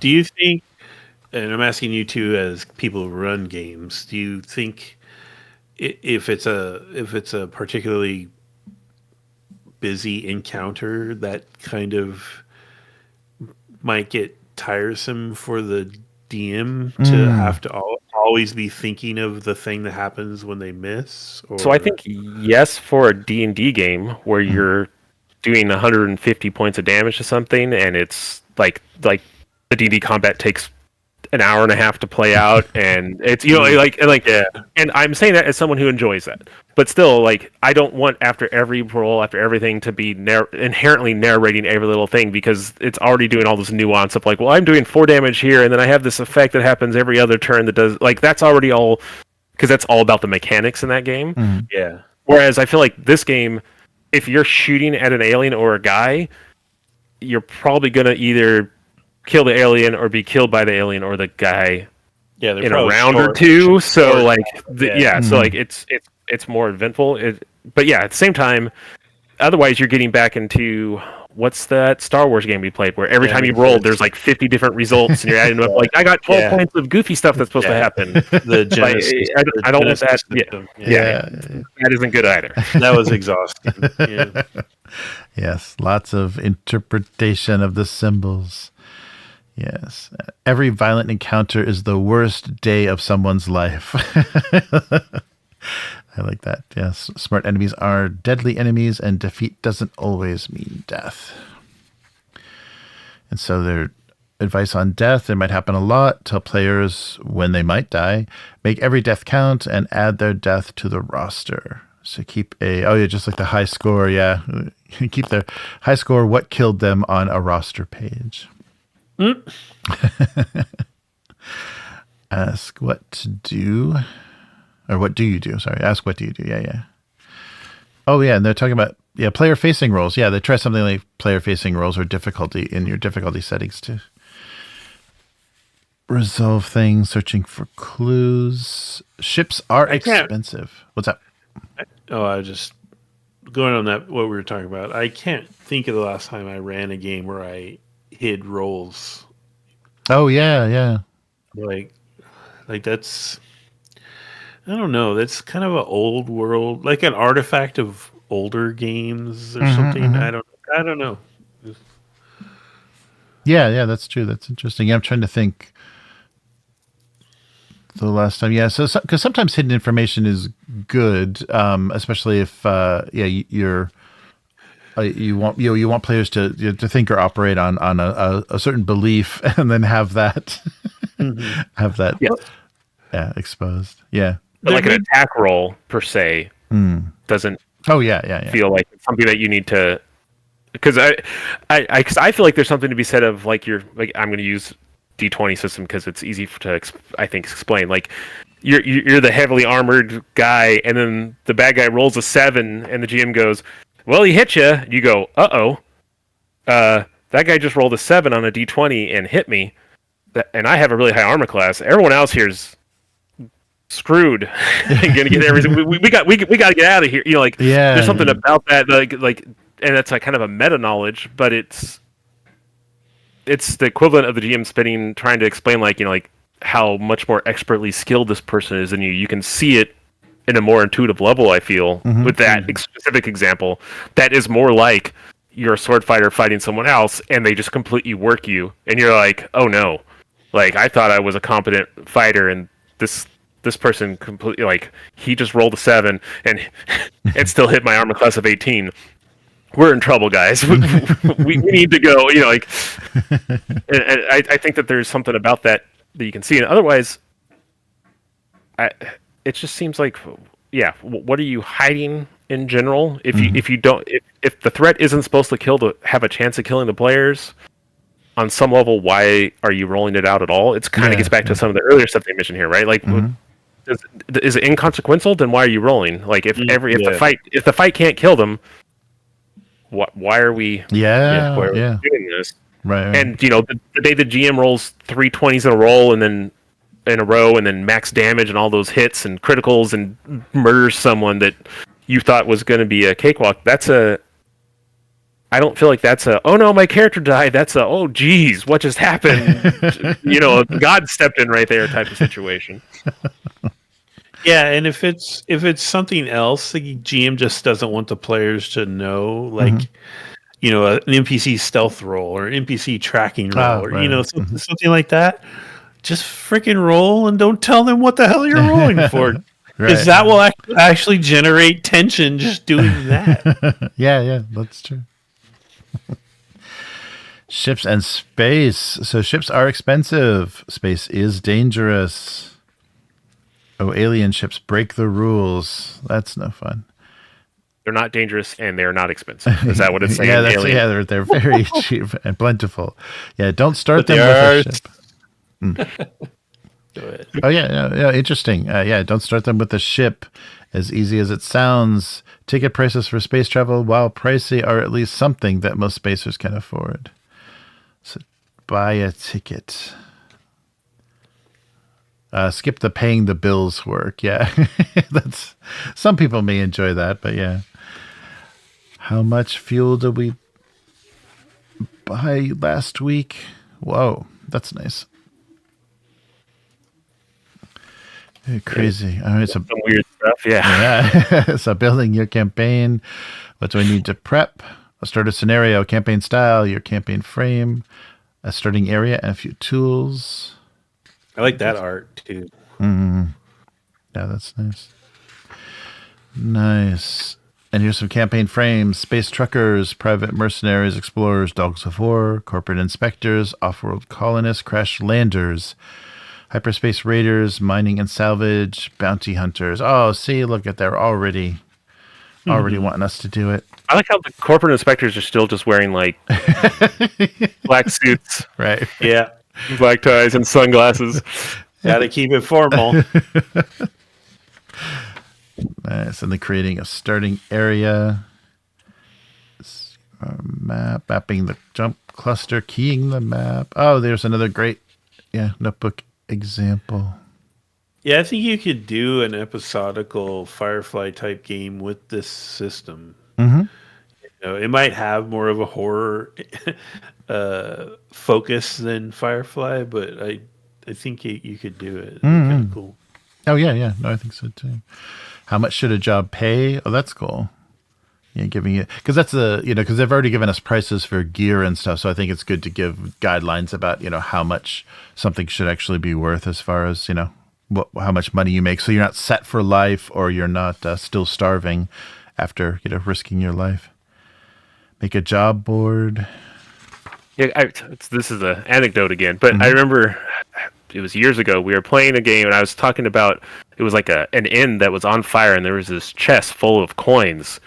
And Matt and I think Anthony were playing, and you guys went through all sorts of effort to get that chest out, and you finally get it out. And I'm like, all right, it has like 230 copper in it, and you guys were like, copper?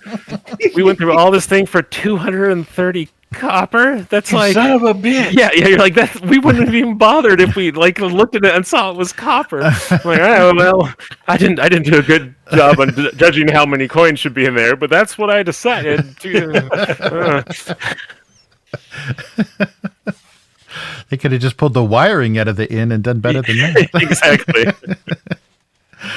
Nice. Yeah, some more about the campaign economics, debt, saving money. What if they get rich? So that's an interesting thing too. Yeah, big money attracts big predators. Allies need help. Old money hates new money. It's okay to retire for now. Oh yeah, that's a really good. It's good to mention that because you can get very successful. Yeah, starting with like built-in debt is a real neat driver in these sci-fi games. Like that's a cornerstone of the Traveler game. Right. Is you got a big mortgage on your ship to pay, and Firefly kind of had that because they were always trying to get money just to keep their ship working. Yeah. Yeah. Right. That's true. So customizing the campaign, altering the difficulty, skills are wish list, new skills, and then difficulty settings, house rules. Your campaign notebook. Look at that classic. Classic composition book. Yeah. Nice. So using published modules. So put the module's location on your map. Rename the module's factions. Roll up a handful of encounters. It's okay if players skip large parts. Stick to the fringe. Space is much more like a lonely desert highway than a bustling city street. Oh, that's good. Good advice. Character advancement, acquiring wealth, salvaging or upgrading a junk ship. Oh, mutating. There we go. Developing psionic powers. Nice. Oh, shit. Psionic power. Now it's getting real. Keeping track of time, skipping time, slice of life sessions, and mixing it up. Oh, wow. So horror subgenre, so survival. Yeah, here's all the horror genre: survival, psychological, slasher, creature feature, paranormal, technological, and body horror. And all the connections. Finding inspiration. Is it scary enough? What if they run away? If they're playing a one-shot, to be honest. This is what I prepped tonight. There's definitely a way to beat this scenario, so regroup and try again. And let's see. Oh, and here's a recommended list of media. Nice. Telling a good story. and enjoying the campaign.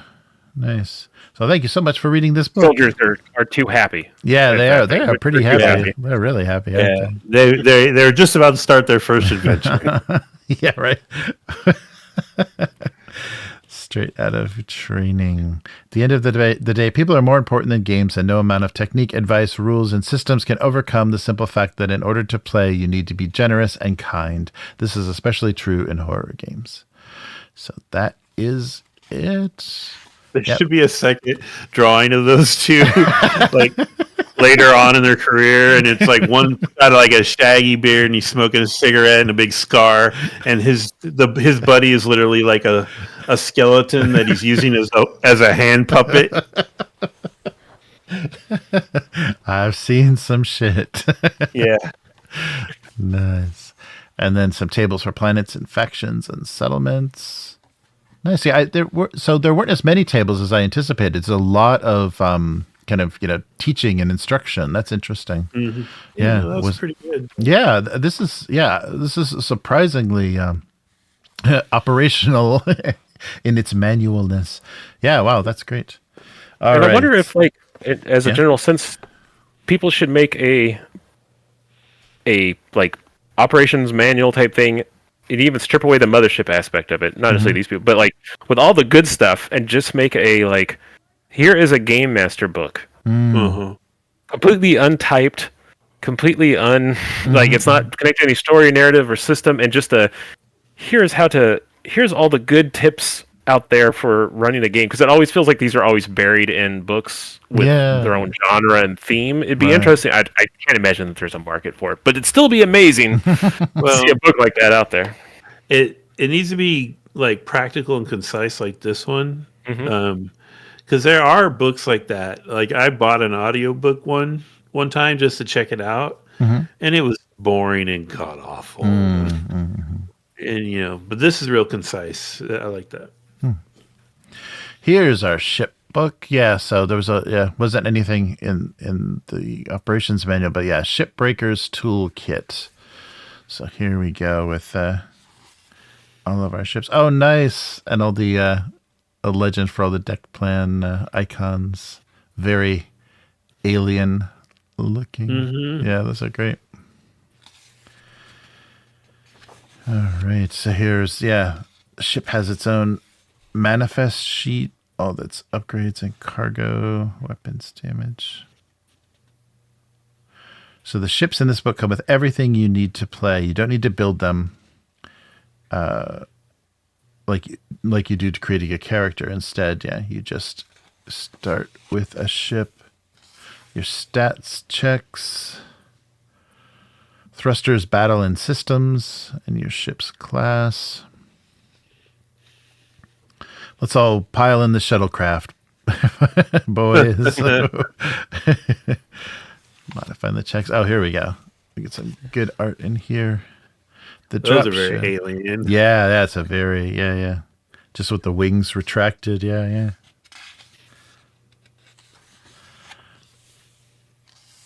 Our raider. Executive transport. Now we're talking. So the design of these almost looks like a tech level where they don't have artificial gravity. Oh, yeah. But I'm assuming they do. But I don't know. Yeah. Let's see. Does it say? Just because there's a lot of circular stuff, looks like it rotates. Yeah, they have like round hubs, you know? Yeah, they haven't mentioned it. We'll see if it comes up. Yeah, you're right. The freighter. Patrol. Yeah, probably not. I think they just like that look. Yeah, I think so. The salvage. Well, really I don't know. They don't even really get into that too much in this, right? Like, yeah, I think there was just a mention of it under like hazards. Yeah, that's true. Maybe their drive systems are really dangerous, so they keep them way in the fuck in the back. Yeah, right. The Corvette. Nice. Jump liner. Hey, the Japanese have a railgun now. Have you seen that thing? Yes, yeah, that's crazy. Yeah. Yeah, and I guess America had a project they abandoned because they couldn't deal with they could figure out the heat thing. But I guess Japan is they need something against these hypersonic Chinese missiles. Yeah, someone at the laser weaponry company obviously bribed the right number of congressmen. Yeah. Oh, yeah. Yes, that's true. And then all of your upgrades, some rules for space travel. Oh yeah, Okay. here's detection and range. So is there a jump? How is there space travel? Oh yeah, let me see. Launching and landing, booking passenger planetary travel is it takes you anywhere. These trips are made. Jump drives. Yep. Yeah, there we go. Yeah, jump points before ship can enter hyperspace and must travel to a jump point, and then cryosleep and time dilation. No, let's make a whole game just based on this. Jumps through hyperspace take 210 days. However, the effects of relativity on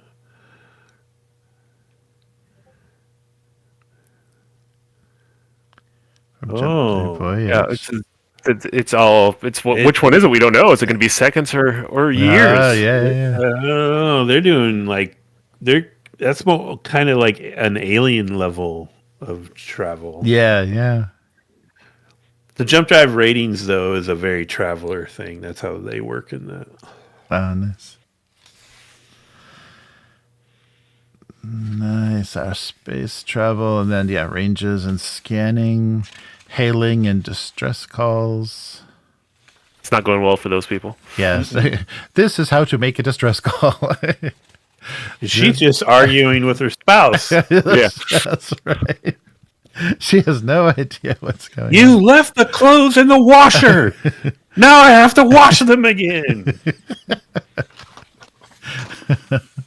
Oh, here's combat. Yeah. So rounds. What can I do? Oh, and how much evasion moves take. Wow, yeah. So you're spending your fuel. You can run out of space fuel. And the Empire can track you in hyperspace. Mega damage, hull damage. A catastrophic event. Morale phase. Oh, that's cool. A morale phase in ship-to-ship combat. That makes sense, too. Freaking out. Yeah, and that's a nice mega damage table. Abandoned ship. Destroyed in 1d10 minutes. So is this super abstracted? I can't really tell. Or are they... It seems like it, because I think that, that poster we saw with the range bands... but do you have, like, crew positions? Or... Oh, yeah, let's see. Well, your ships have stats. Yeah, yeah, that's right. Because let's look at that sheet again. So yeah, you're rolling. Yeah, I wonder if you affect any of those, because your ship will roll. Like, read that one by your thumb, stats and saves on the left. Oh, okay. Yeah, so the ship has 3 stats that function as both its stats and saves. So thrusters, battle, and systems. They're determined by the ship's type and can be improved with upgrades. Yeah, so I don't think the crew members, they're listed, but they don't have like an effect. I guess you can just have, you roll thrusters, you roll battle. Yeah, it looks like. So they have movement costs.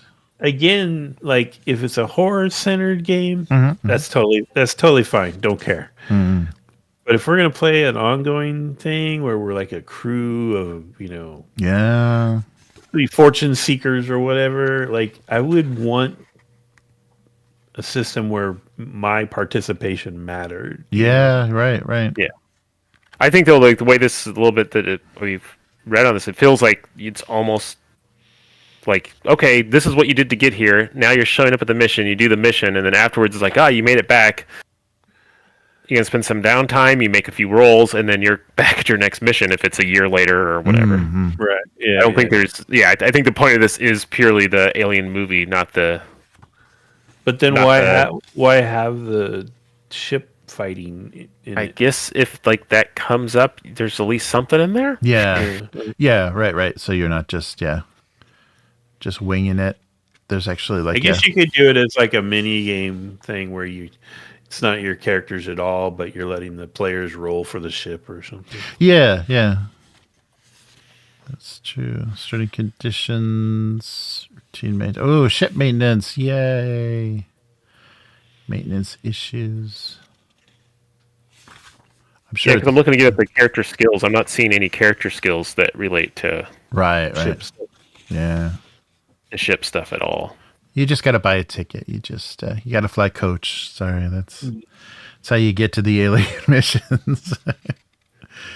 Freelance. Well, that's what it kind of says to do, right? It says to start out, you're buying tickets to get everywhere, and then, I mean, I'm sure if you're going to the deep unexplored area, you're being piloted there somehow. Right. Ooh, owner operator. Oh, you got to do bankruptcy saves. Consult the bankruptcy table. You lose your ship. Oh yeah, and here's the ship. Yeah, it doesn't look like roles and positions are needed. Yeah, I wonder if that's going to change. I wonder if they'll flesh that out more in the bounty hunter version, because it will be a crew on a ship. Because it's kind of iconic to have the bounty hunter ship. And All right. So what is unconfirmed contact reports? So how to use this book. So each horror in this book is a suitable obstacle for one or more sessions of Mothership. Yeah. So here's it's our monster manual. Yeah. Oh, it's color too. Oh, color. Wow. What? Nice. Boy, that really pops after looking at all that black. Yeah, really. Definitely does. Oh, we're going like Morkborg graphics now. This is interesting. Yeah, definitely. Oh, wow. Yeah, look at that. The brown stream sea levels. Cabin 102B. Oh, no. Chronopods. This is a lot of interesting stuff, like not super obvious. Xenomorph 1, Xenomorph 2. Demons. So it's like, what's that dumb hyperspace horror movie? Event Horizon. Yeah. The drowning. Okay, what's going on there? Which one? The drowning or the 13-year-old self-portrait?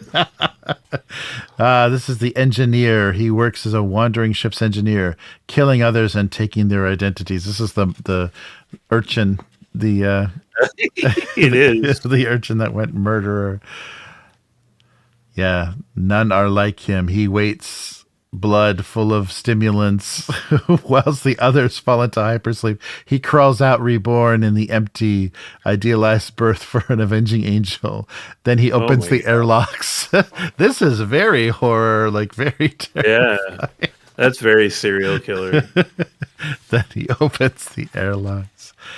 Nice. The entity. Oh, your kid drew the entity. Nice. Family meal number 5. An old video label, family member number 5. Shaky interlaced, laden, static filled footage. No. Well, and it feels like, I forget what the name of the website was. It was an old like creepypasta website back in the day that was kind of set up as a bunch of individual articles about like this scientific facility that houses all these things, and it was kind of like this. It was a weird image that was kind of abstract that looked like someone just sketched it, like it got snuck out to you. And then that's how this all feels. It's like they're not going to show you the actual things because no one survives, so it's all like third-hand reports or the crazy person's sketches of it right after you pull them out type of a thing. So it's all now that you said that, this is very creepypasta and aesthetic, and I like that the titles of each of these are just a suggestion, of what it could be. So it's not giving anything away, so it's like something to be. So the Freighter 54, good ghouls. Granny, no, not Granny. There is a hole in the floor. It wasn't there yesterday. An old woman's voice floats out of it. Nice. Granny looks like a first edition D&D troll. Yeah, definitely. The hairstyle, definitely. Grays. Hatchet Man. I see. I think Oh, for this being a heck, horror thing, I think this is the way to do it, because it's one of those things like there's no. If they just had like super high resolution Oh yeah. art of everything, it makes it less scary, right? So like, Yeah, that's true. Hyperspace Raiders, Incubus, Little Gods, Mother. A massive amalgamation of succubi. Yikes.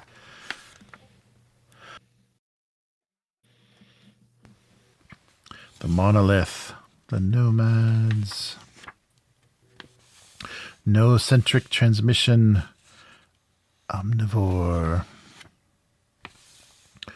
Odiopolis, Pico Civilization, the Possessed. Oh, your favorite art style again. Pure Love. Oh, that's the most horrible thing. Nobody wants that. Then Root Language, SS High Gold, The Sea of Silence, Sally in the Screen, Spore Clothes. This is really good at, I think, also letting people know, how, maybe you've seen a lot of sci-fi horror, but this, really broadens things out into any kind of, terrifying media, transmissions, presences, spirits. Yeah. It's not just Alien. Yeah. It's all this stuff. Yeah. The Stain, Star Shades. Yeah, it's really cool that this is, and it's still on the same paper, so it's kind of it's color, but it's got that nice muted quality that the rest of the books have. Stickman, Succubus. Well, I think also if you're legitimately trying to make this be a horror game, which I don't know how much an RPG would ever get super horror feeling to me, like the same way as watching a horror movie, but the idea that as a player, you actually don't know what you're going to run into. The Alien thing, I know what we're running into. We're running into variations of face huggers and mutant people with their heads distended, right? Like that's and it's horrific, but it's a known quantity. Whereas with this, because it doesn't have that IP associated with it, you really don't know if you're running into per se Event Horizon, where it's not even anything tangible and it's almost like a spirit, or if it's Cybermen, or if it's a xenomorph. Yeah, so I think it can add to more like what's going on, what's behind over there, and everything then gets questioned, as opposed to like when we were playing Alien, every time we saw something, it's like, oh, okay, it's like that thing. I knew what to expect. Yeah. The players in Alien kind of know how the universe works. Right. And in this, it would add to the horror because you're like, no idea what the hell's going on. Yeah, you find someone. I find someone conscious in Alien. I'm like, oh, they've been infected with an alien. Yeah, right? Like that's a thought. Whereas this, I don't know. Yeah, that's what's going on. And you made the cut. You are in here. That's great. That's perfect. Zombies, I think I've been staying up too late. My eyes don't look so great. Yeah, looking rough. Zombies, and then the index of everything. Well, that's great. That is a lot of like good inspiration for very new feeling or original feeling stuff. Yeah, you're getting a lot of content out of this box. Yeah, this is a very deep box. I can't believe there's another book and another book. So here's the adventures. We'll like just really quickly flip through these to not spoil them, just so you can see the layout and stuff. But another bug hunt, very, I think, aliens in the setup, kind of, colonial marines. But yeah, nice color presentation though. Yeah, it's interesting that they pivoted to color from the monster manual on. Yeah. Well, is this, and it may be a marketing thing too, right? Like now, because all these adventures are standalone little things, right? So now, and different, grab people's opinions, and different writers too. Yeah, this is Luke Gearing. I think he's done a lot of stuff for Troika and stuff. So has a lot of nice looking adventures out there. Don't show, we're spoiling it. We are spoiling all that stuff. Yeah, but nice. Look at that crew. Yeah, so it feels very much like a like an alien adventure, and I guess does it have? Oh, and here's a trait table. Do they give a just an introduction to the warden and content warnings? So another bug hunt features 4 interconnected scenarios for Mothership, Sci-Fi Horror, RPG. Each scenario can be played roughly 3 to 6 hours with any number of players, and a warden take as much or as little time as you need. So, I as someone who has never really ran any modules, do you feel that when things tell you how long they usually take, that's at all accurate? It's never been. Yeah, I don't think it's ever been. Everything always feels like, wow, we did that too fast, or wow, we took way too much time. Yeah, I don't think they've ever. Because I wonder how they get to that. How they come up with that number. Yeah, your group, you could probably estimate, but yeah, in general. Yeah, players are always gonna throw U-turns in there and do something you're not expecting, and maybe. I would imagine the closest you could get is a system like Blade Runner, right? Where it's on a clock and yeah, it's going to resolve at some point. Yeah. Which I guess all these things kind of.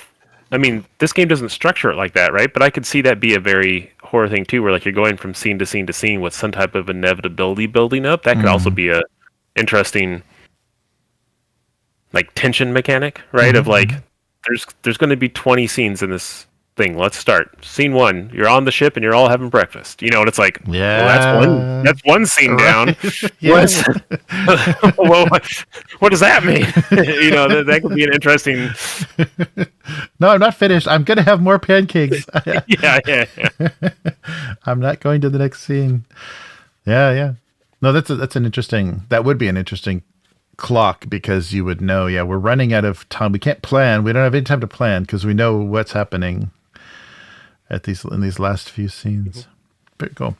All right. Dead Planet is a violent incursion into the land of the living. So let's see if they give a little explanation. Oh, cat hate. There you go, Will. Cannibalize it. Rip it apart. Yeah. Sex cannibalize it? Sex cannibalize it. So Dead Planet operates on a pretty simple premise. There's a planet somewhere out there in the universe, and it has a dark and brooding energy that sucks ships out of hyperspace, then strands them in orbit with no hope of ever returning home. That's where the players come in. Players can't get away from Dead Planet using their jump drives, and a voyage on thrusters alone would take hundreds of years in uncharted space. If the players don't find a way to deactivate the dead gateway on the planet's surface, then they're doomed. Why shouldn't that be any fun? Nice. So they don't give us structure, but it looks like we've got quite a bit of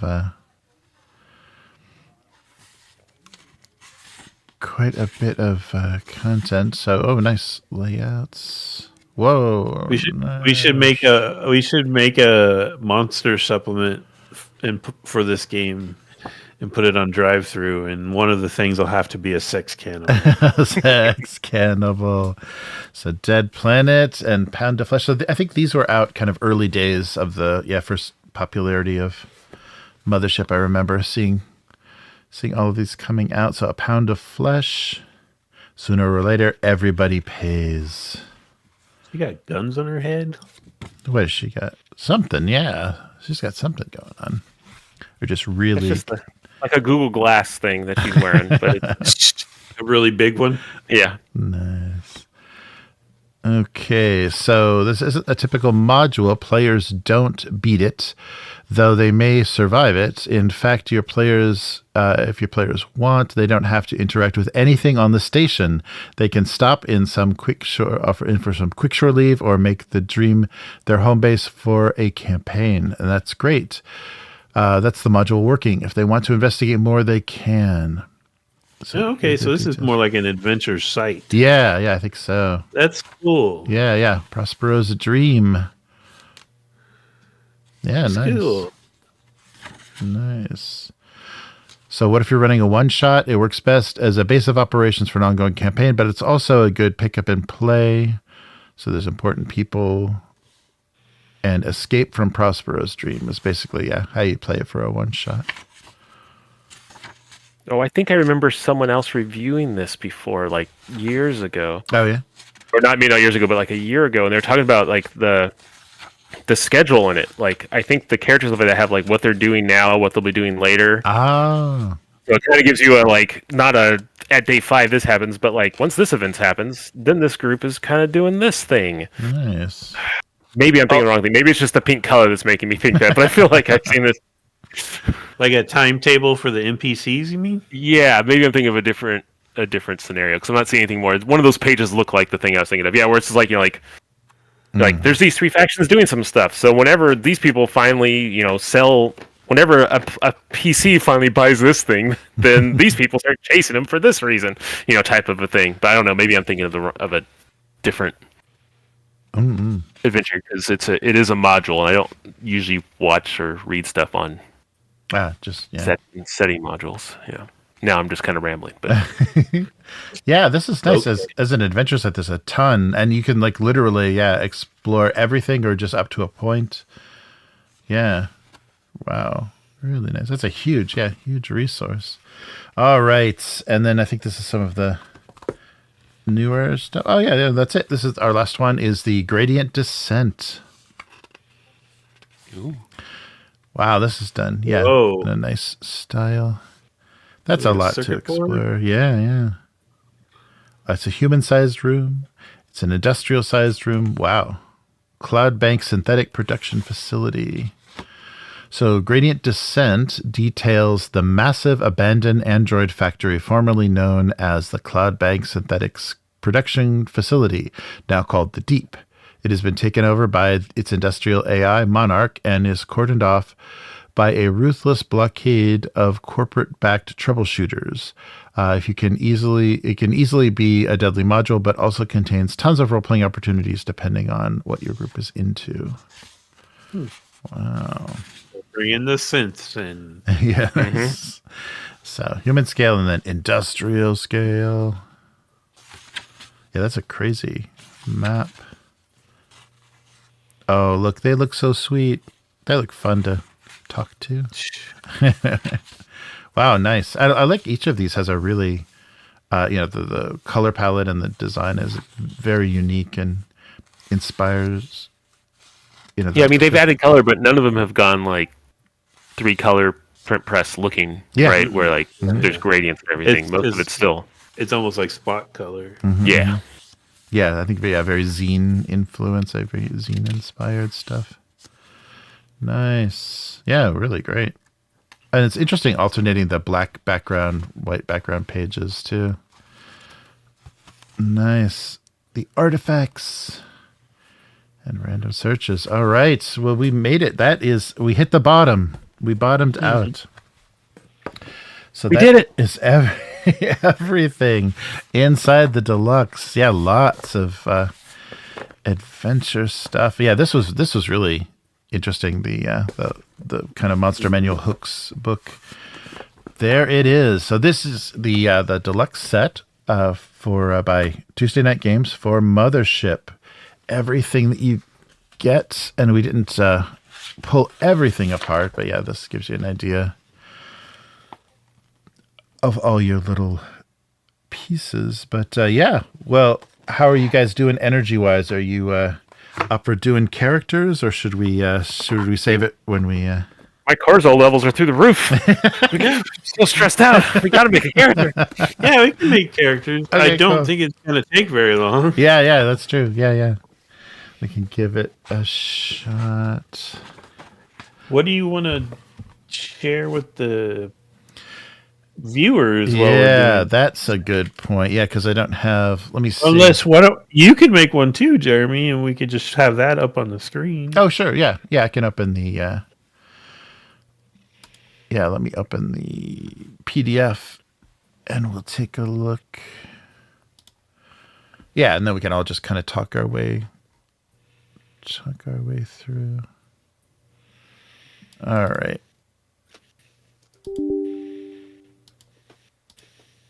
What is going on? I think my keyboard is holding down a shift somewhere. There we go. What an interesting visual. All right. There we go. Yeah, I like that box.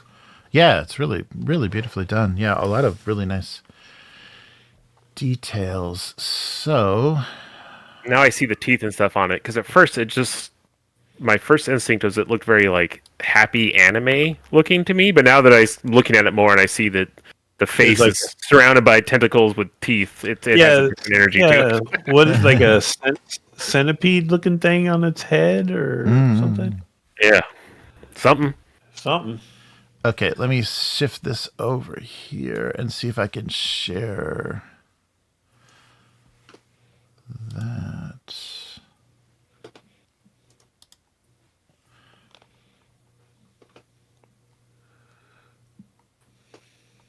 All right.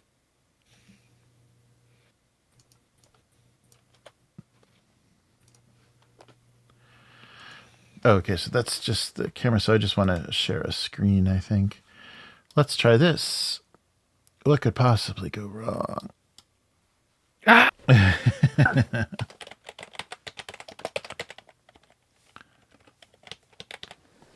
Yeah, so like, I think I know we're not. I immediately went to the trauma response section of the character sheet, and that's what's making me decide what I want to be as a. Nice. Oh, your character sheet's different than ours. Uh-oh. Oh, Is it? Is it? What? Oh, yeah, it is. Yeah. it just has a different layout. I don't know if it's actually mechanically different. I don't think it is. I think it's just. Let's see. Can I do this? There we go. It's a little better. I can't pan around this, though. Why is it not? I guess that's a tool. Nice. All right. Well, I guess this doesn't have to be the whole the whole screen because it's not very good to look at here. There we go. Where's the trauma response thing? So when you're looking at, I've closed too many windows now. I can't. Oh, it's So on the character sheet. if you're looking at the character sheet, the one that we have, or at least one of the ones we have. Oh no, I actually know it is a different character sheet. I'm sorry, I'm looking at the one that you downloaded. That's a different one. What's going on here? I'm freaking out, Matt. Because my form fillable one looks the same as Jeremy's. Yeah, that's not the one that I first opened up, though. How did that happen? Because I opened up another form fillable one a second ago, like when you first shared the link, Matt, and it looked different. Oh. It looked like the one in the player in the handbook. So if you look at page 2, fundamentally, I'm sorry, I guess it's technically page 4 of the Mothership book. Mm-hmm. It has their, or I guess if you look at the very last page of the Mothership book, about 3/4 of the way down on it says 6. Take note of your class's trauma response. 3/4 of the way down on the left-hand side, and it says like Marine. Whenever you panic, every close friendly player must make a fear save. Oh, yeah. And Android said, which is the one I was interested in, fear saves made by close friendly players are at disadvantage because you're a creepy robot. And Scientist says, whenever you fail a sanity save, all close friendly players gain 1 stress because you're freaking out. And then a Teamster is once per session, you may take advantage on a panic check. So the Teamsters are the only ones who, because they're like the most practical, are the only ones who have a positive thing. Because they're full of coffee and cigarettes. Mm-hmm. If they got killed by an alien crazy creature, at least then they could take a nap, you know? Yeah. They're probably wearing a shirt that says shit happens. Yeah. Wait a minute. Let me see. I think I gotta open this a different way. It's not letting me edit it in any way. I just got it open in the browser. So maybe that's my mistake. That's weird because I downloaded the fillable character sheet from the link you put out. I know this is great to just be rambling about, and it looked like There we go. like the main thing. Interesting. But this one does not. I wonder how that happened. Maybe my mind is just a crazy person mind, and I'm already being affected by the space madness. Oh no, space madness. You're stroking out. Yeah, that's so weird. Oh, like, this is better. Okay. there is no like. Oh, Oh, there it is. Never mind. Never mind. Got it. There is a piloting skill. I was tripping out. Oh, okay. Cool. Let's do this one instead. I think I'm going Teamster Pilot. Oh. Unless that's what you were going to do, Will. No, I think I want to be an android, and I'm thinking being the android like first aid healer person would be awesome. A variant of Dodsworth is what I'm going for here. Okay. So someone who's like probably not as scary with a blade, but is is very fine with just talking about opening people up and moving pieces around. Nice. And don't worry, you'll survive it because I know how to keep you alive. Mm-hmm. Wow. Okay, so we got a Teamster and an android. So on this character sheet, under each class, it says that same information. Oh, yeah. In the upper middle, kind of. Yes, I see it. Yeah. Yes, yeah, it actually says it by the class instead of as its own thing. Mm-hmm. Cool. All right. Oh yeah, and it has interesting. Yeah, the arrows are a little different with how they. Because I'm looking at the character sheet in the book, and it says 1, roll for stats. Mm-hmm. Are we not doing that? We are.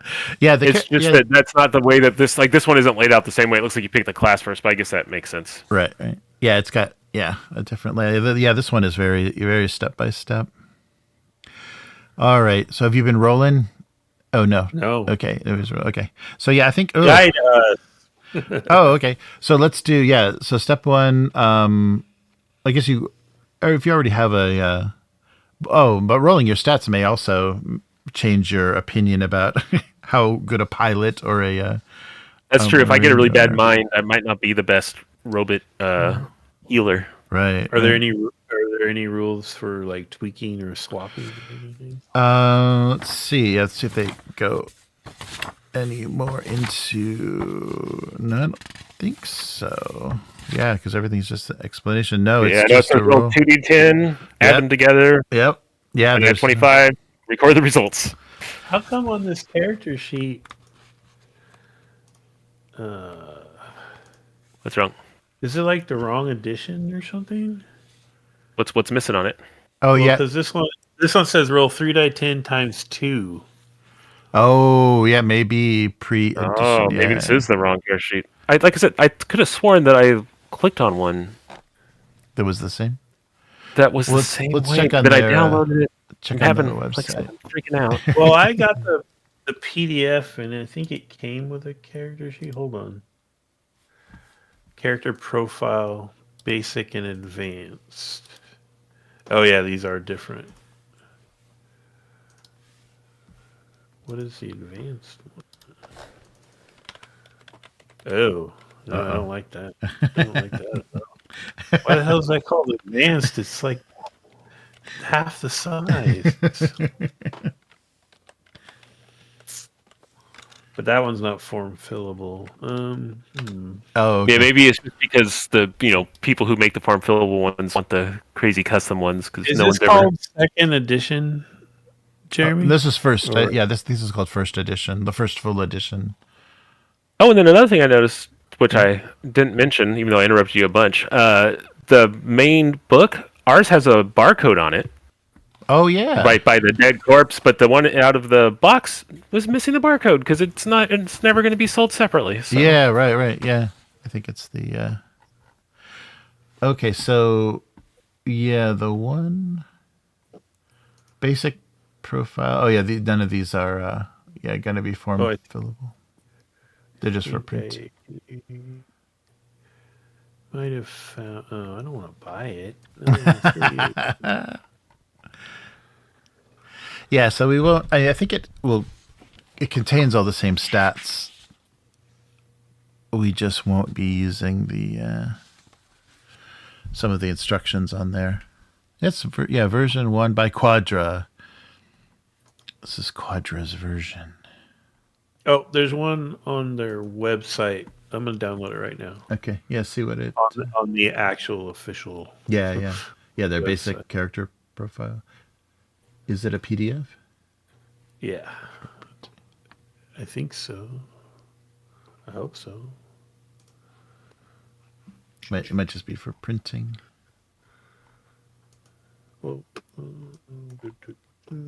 We just need to print one out and start filling in with the pen live. Live. I can do it. I got a camera on, so I can do it live. oh, how come it's not downloading? No. It's always something. I'll just push this button 3 more times. There it goes. Okay. All right. I'm putting it in the what do you call it? Desk chat right Okay. now. Boing. Did you press After I send? hit enter. Yeah. Let's try this one. Yeah, this looks like it. Oh, think. it's fillable too. Yeah. Okay, let's switch over at that. This is the current one. Sorry, we're doing this all all last minute. Okay, so what am I streaming here? Okay.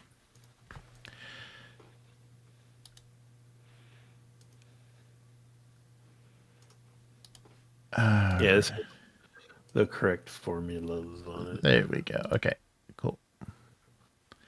Got to put it in read mode and we're good to go. There we are. Everyone's seeing that now? Yes. Okay, cool.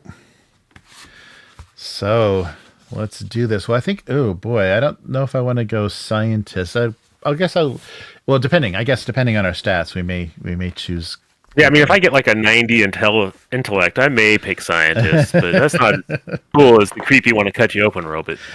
Yeah, I'll lean towards marine, but we'll see how that goes. Okay, so yeah, let's just roll straight down the line. So start with strength, and it's just 2d10 plus 25. Oh, can we actually put that in the formula? That's what I was wondering. Yeah, that'd be cool. And now it's been so long I forgot. Is it /R? /R. And then space. 2d10 Plus 25? Nope. I didn't do it. Oh, wait. It worked for me, though. It does work. Good. Oh, wait, we're doing yeah. Well, how come it worked for you? Oh, well. 10 plus 25. If you click on the little R above my thing, it will show you Oh, nice. how I wrote it. All right. So 38. 37. 38. Oh. Strength. 34. Okay. All right. Okay, so 2d10 plus 25, and this is for speed. 37. Come on. 34. I'm getting all the same numbers too. What's going on? I got a 42 beaches. Uh-oh. Oh no. I'm quick. Fast. You're the fastest teamster that's ever teamstered. All right. I can get to that coffee break in record time. I'll roll with the red one now too. Okay, so 2d10 plus 25 for intellect. 34. Oh, it didn't work that time. Oh, is it How come it 30? only worked? No, yours is below mine, Jeremy. Oh, 41. Mine is 30. That's 3 34s in a row for me. Wow. I'm starting to That's insane. get a little conspiratorial here and think that maybe. All right, and last one. Oh, I got a 40. Nice. Look at that. Yeah. So last. All right. Combat. This is where the wheels fall off. If now this is like a 40, I might have to be a soldier. 31. Oh, it's lower. 32. So 40 again, dude. Oh. Well, Matt's this true hero is the teamster. Yeah, I may have to go science because science is above and beyond. Although, I guess I'm kind of a strong scientist. I could be a specializing marine. I'm fond of botany. Well, and all the classes add something to it too, so it's not a that's true. horrible loss, right? No, yeah, that's true. All right, I'm moving on to Sandy, guys. Let's see if I can All right. roll high. Sanity time. What is it? Plus 10? Yeah.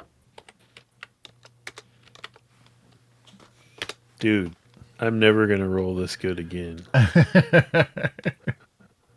23. 18. What is happening? And fear. Oops.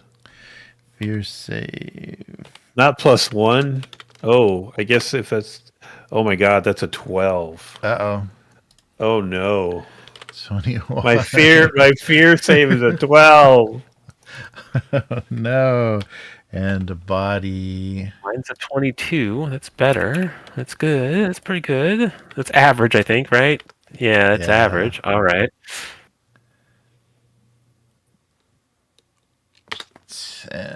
Last one is 24 for a body. Uh-oh. I think I might have to stick with Marine. I got a good body save and a good combat. Or a good I have one average roll and all my other rolls are below average. Yeah, 36 is average. I have a bunch of above average rolls. I'm never gonna roll like this again. Except for fear, right? You're gonna be freaking out all the time. Except for fear. Maybe that's why I'm so good. Like I've lived this long because I've run away. Yeah, I got a 34, 34, 34, 31. Wow.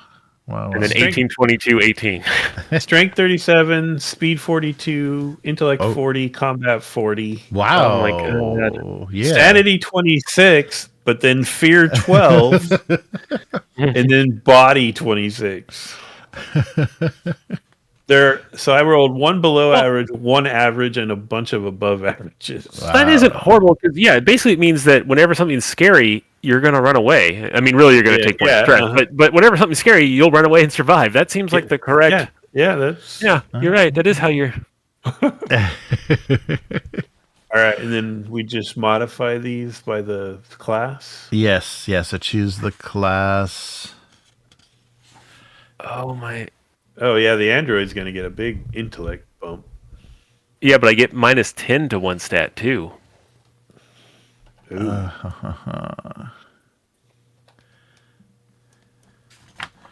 I'm taking it from combat because they specifically designed me not to be able to fight things where I just kill everybody. That's what I'm going to go with. Oh, but they get plus 60 to their fear save. I fear nothing. So does it do the math when you choose it? No. Do you have to? No. No, Okay. You have to do it. Okay. The Teamsters get a flat plus 10 on all their saves. That's pretty cool. And plus 5. Yeah, Teamsters may be the best thing ever. Not only did you roll super amazing, they're like the super generalists. Yeah. Yeah. So for combat, body save 30. Ooh, yeah. Body save 34. Wow. Fear save 41. Or 34, sorry. 41. Oh, yeah. You're in front. Yes. And then max wounds plus 1. Health. All right. Yeah. So we'll go. Are we on health? Yeah. Let's do health. Yeah. So 1d10, then add 10. Yeah. 12. Oh my goodness. Oh, I got 12 too. That's too bad. Plus 10. 11. And your wounds, you don't work. I got 11. Oh no, it's happening. But that's plus 1. All right. right. So 12. I guess we're all. Oh, you guys are 13. I'm 12. Or no, what you don't. Oh, I'm 12. Oh, okay, 12. Okay. Oh yeah, you get one more. So For which ones? I'm sorry. What are you looking at? For health, yeah. Mine's 12. Yeah. Okay. Wow. I do have 3 wounds though, because I'm a robot. No stress right now, right? It says minimum starts at 2. But current is it? Yeah, I wonder what the class- minimum is. Oh yeah, has different. Oh, I was doing health. I was doing not. Yeah, I actually have 11 health. I don't get a bonus for health. I get a bonus for wounds. So he starts at 2. So I guess I have 3 because I get +1, and and Will gets +1, and you have 2. Yeah. It's just as a That's the Teamsters don't get anything on these ones. Oh, okay. I think we all start with 2 stress, Matt. The way it is written here. Yeah. It's written the same way as the hit points. I think we all start with that. So the first time, if you have to make a stress test, you have a chance of Gotcha. freaking out at the beginning. Take note of your class's trauma response. So I because your fear save is so bad, Matt, the fact that I gave you disadvantage on it probably doesn't matter. Right? So you can just hang out with me and that's funny. Nice. You're giving me disadvantage. He's triggering my fear. Yep. Okay. Oh. How did I get out of Is this one of those games where advantage and disadvantages like stack and cancel each other out? Oh, maybe. Yeah. Let me. Because I can give myself advantage on a panic roll. Oh, nice. Probably.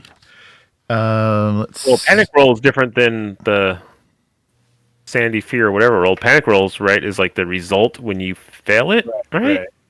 Yeah, they cancel each other out. Yep. If you have both, they cancel. All right. So now we're on skills.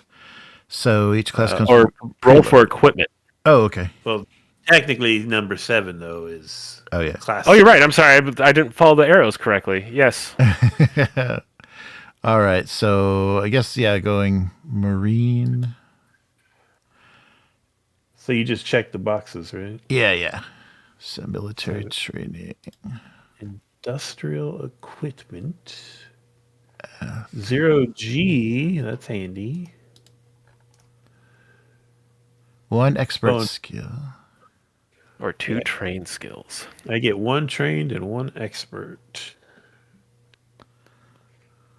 So we're gonna do that. I don't have the oh wait, I do. No, I don't.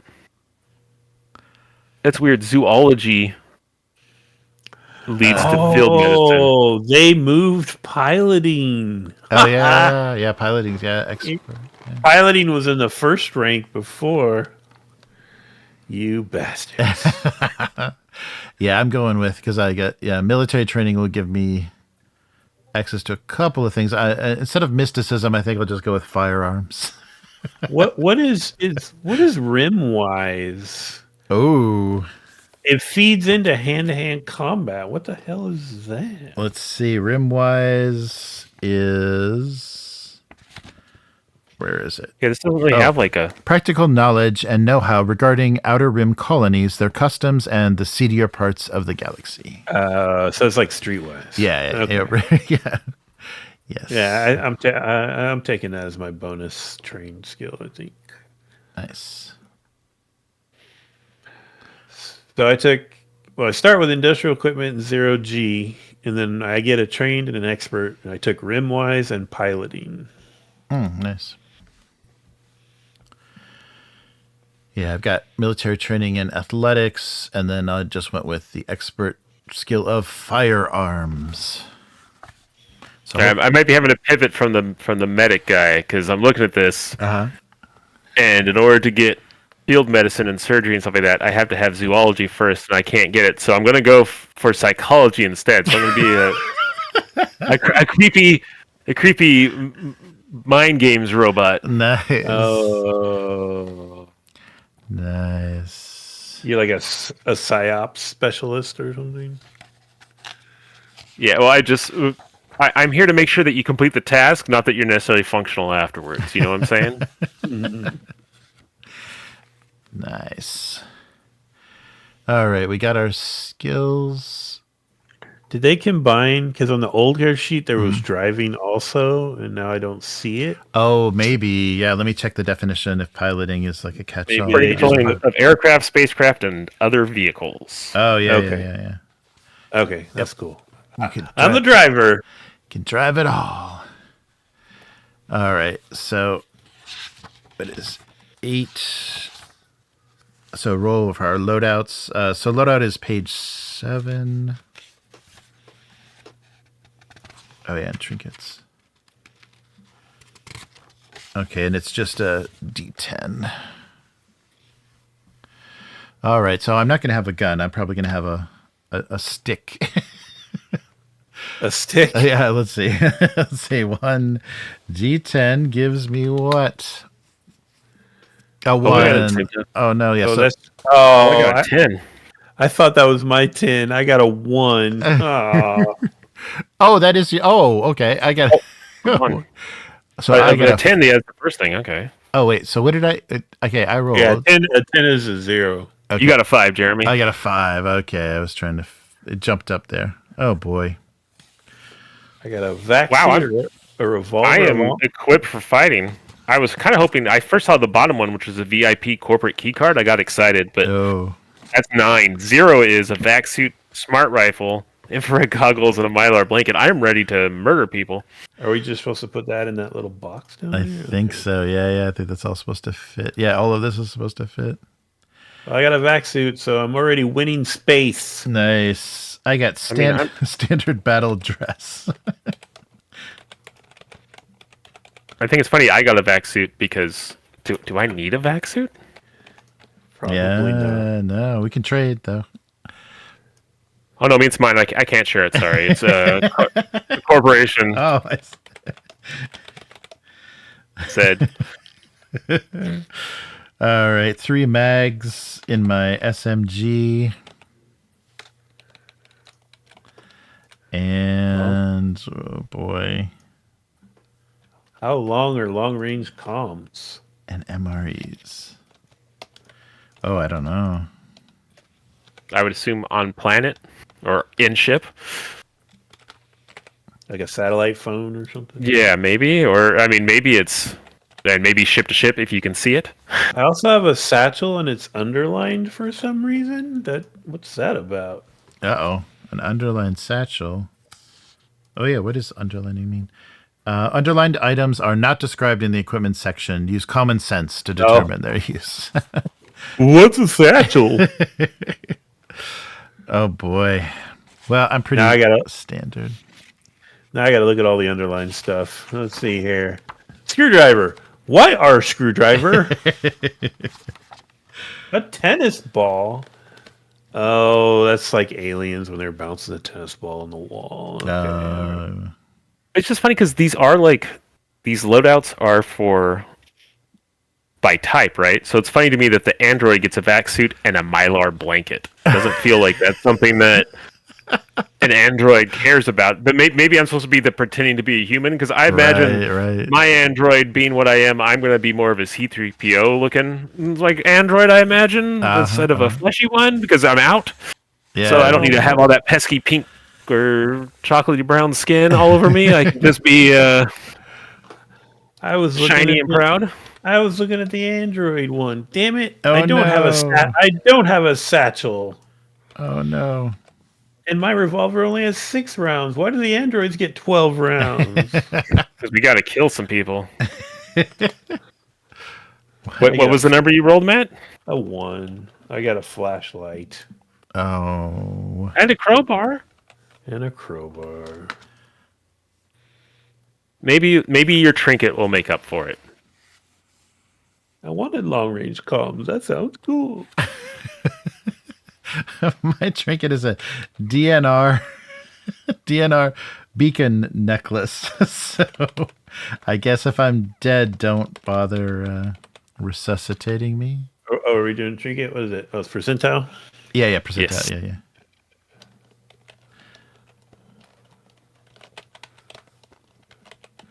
Something awesome. 21. 2. Oh, that sounds. Oh, 2.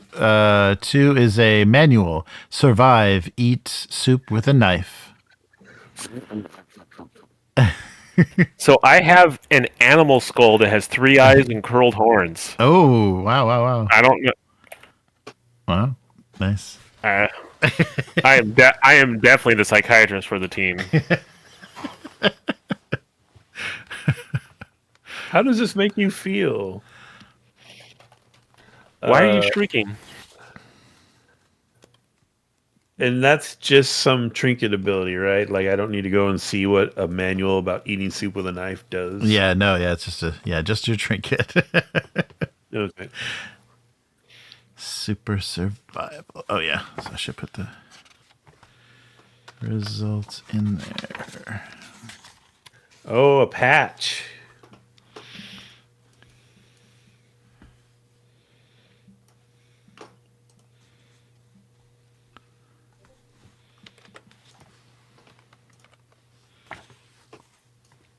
Come on, awesome patch.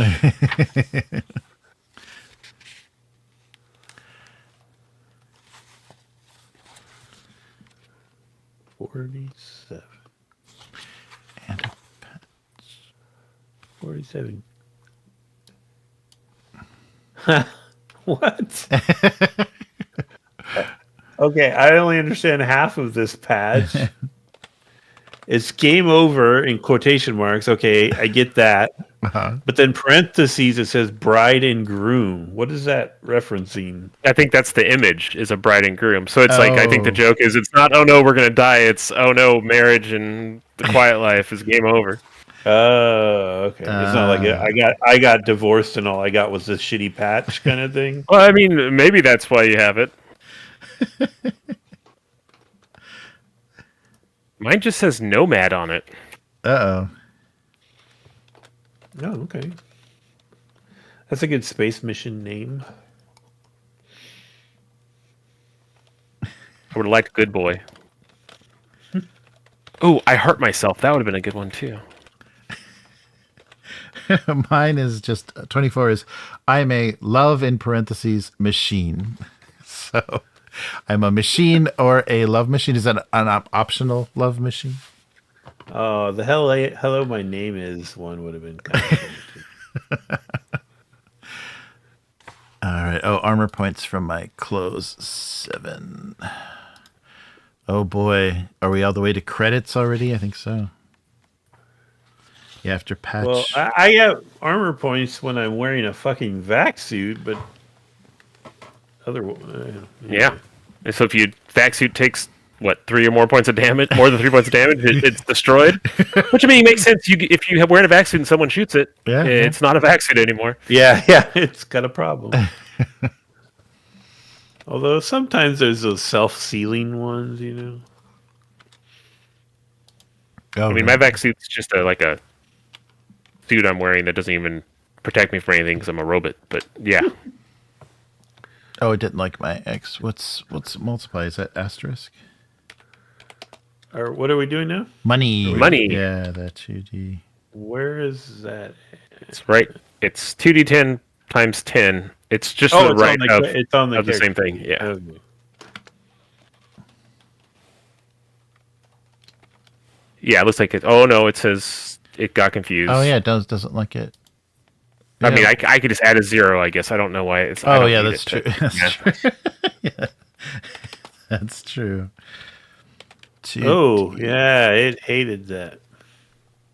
Yeah, it actually gave a little text reply of like, "What are you doing? That is not how."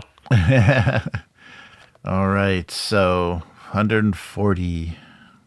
16, 160. Yeah. Man, that is he's just rolling. This is big. I'm going to buy me a long-range comms. Or a satchel. All right, now we got to name and pronoun us up. Oh boy. So I am Minch Raveler with a T. The T in Raveler is silent. And that's a joke for anybody that was on the live stream yesterday.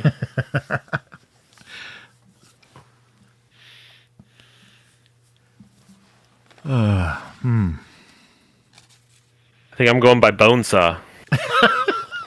Nice. Bone saw. Yeah. It's not gonna be like a string of numbers and letters, and then but you can call me Bone Saw. No, because I don't. It's not that I think that I don't have the whole like I'm a superior computer. It's just, your brains are there for me to manipulate. Ah. That's the.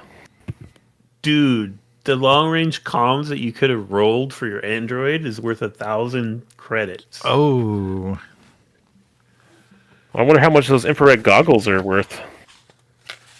1,500 credits. Wow. And for 300 more credits, I could add night vision to infrared goggles. What? I mean, I guess that's different. That is different, but One of the trinkets is a Japanese puppet. the like the Japanese marionette, the bunraku puppets. That could get annoying. Constant Japanese ventriloquism, or at least pantomime. I feel like I'm honor bound to buy these assorted tools. Oh yeah. I mean, let's see here. No, Acrobat, I don't want to talk to your AI assistant. Fuck off.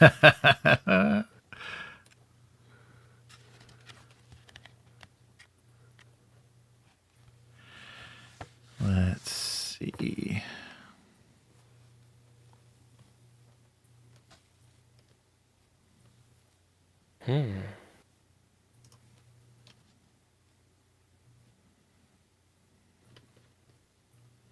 Problem with this form fillable is I'm already running out of room.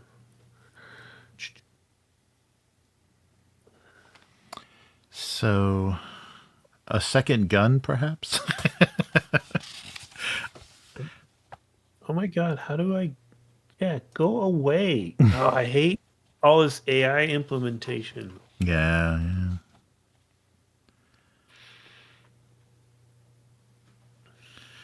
Oh, should I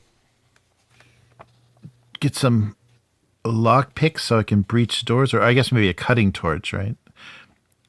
Breaching doors. Crowbar.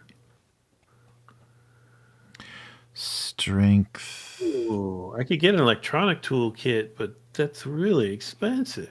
Ooh. I'm getting a body cam. Oh, okay. You guys can see me judging everybody as I walk around.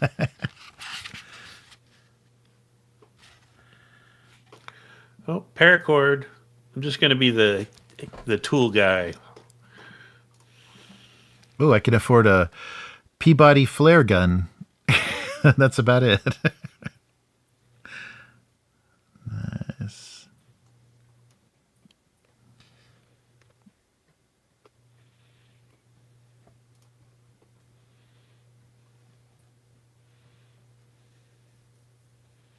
Oh, they do have a cutter. Oh, but it's 250. Yeah, that's cool. And under the weapons, they have a cutting torch. Oh, maybe I have to change that. Let's see. Where's the smart rifle?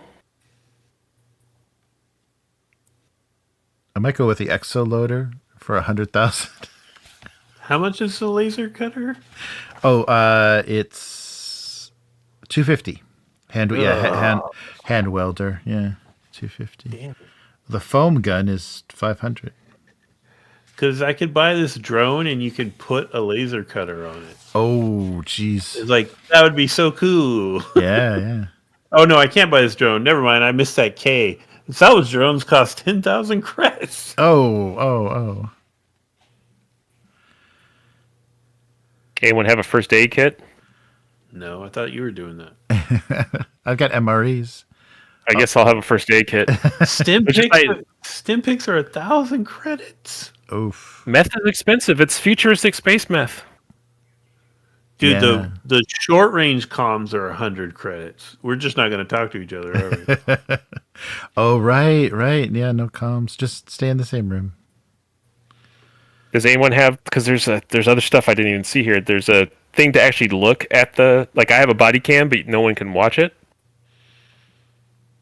because is there there's a heads-up display to. Oh, a HUD costs 100 credits. I have 5 credits left over for you fleshy types if you need it. I don't know if I want to commit to that. That's a lot of money. It would let you just see me walk around and do stuff. I will buy some chem lights, though. oh, there you go. Yeah, I was looking at the flashlight. I can have a shoulder-mounted flashlight, or probably head-mounted would be cool. I came with a regular flashlight. So Oh, okay. I'm gonna go. I have infrared goggles. I didn't figure I'd need. I'll just use heat. Oh, okay. Maybe that's why I had the Mylar blanket. It's like I can cover myself up so I look invisible to me. But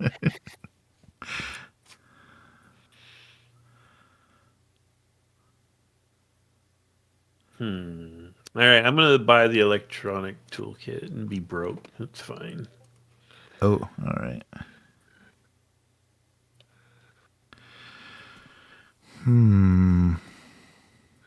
Yep, that'll do me, I think. Unless the pets are really cheap. oh, pets! Oh, I should have looked at that. I might put back the first aid kits and the body cams for a pet. Yeah, they don't have prices. They just say. I think it's just an option. If you want to have Yeah. a pet, No, that's no. fine. It's just they're only negatives, so go for it. No, they're Oh, on there it there. is. Oh, there it is. There it is. Yeah. it's Pet on there. organic is 200,000 credits. How about pet synthetic? 15,000 credits. Well, it's it's a goal. Ooh, we can't even afford radiation pills. Uh-oh.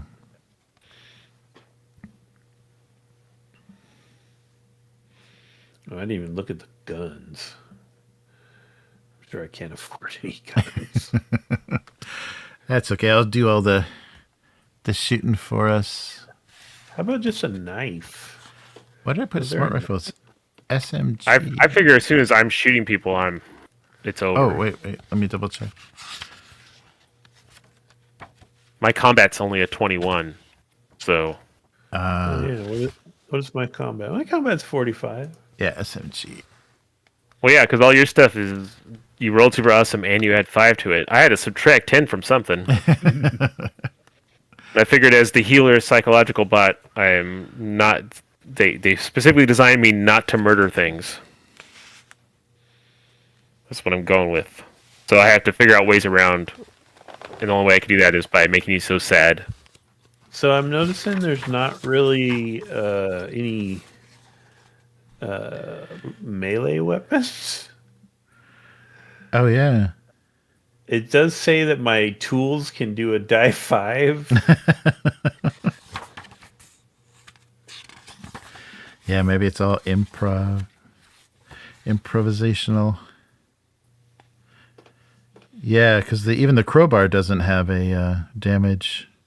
Well, and this game doesn't look like it cares about ammo really either, right? Yeah. Yeah, that's Oh yeah, I don't know. Well, it says it? I've got 3 mags. Yeah, it says I've got 3 mags for my gun, so it might be that thing where it's only if you fail do you reload. Let's see.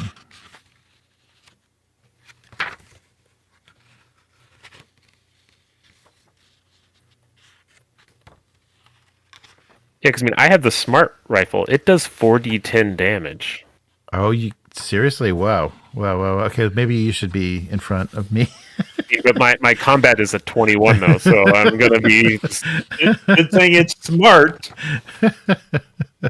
40-10. Yeah, the SMG I think just does not a lot. 2. Yeah, 2d10. I mean, 2d10. that's still enough to punch through any of the armor and stuff that any of us have. Oh yeah. But yeah, it's extreme range, 4d10 damage, anti-armor. Shots it says is 3. I don't know what that means. Oh, there's When I make- more. There's more stuff on the inside cover, guys. Oh yeah. On cover? Yeah. Oh, okay. Yeah, boarding axe. Oh, there we go. Oh, yeah. So I don't have hand to. Oh, that's probably unarmed though. So Oh.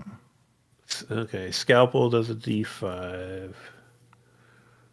Crowbar. Oh, there's a crowbar. Oh, it's also a D5. All right, so is melee combat just kind of a D5? It sounds like. Yeah, it sounds like it.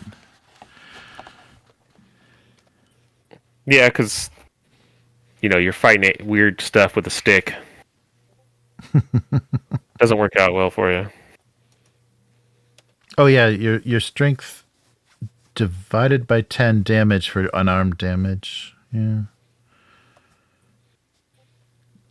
Divided by 10. Rounded down, probably. Yeah, probably. Oh, that's 4 damage. I mean, I'm punching more for more damage than what my crowbar usually does. Or do you add that to it? Where's Or that? do you? written at? Yeah, maybe you added to it.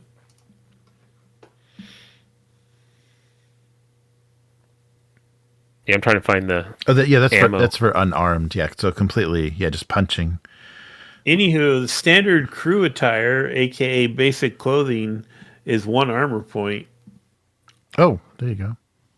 Which Are we is going to fragged assume? by- Are we going to assume we have standard crew attire? I don't think we do, because I think that's one of the things you can. Oh, it's one of the No, loadouts? maybe. Is it? No, maybe it's not. It's all. Oh no, standard crew attire, stun batons, small pet. Oh, I could have rolled a small pet.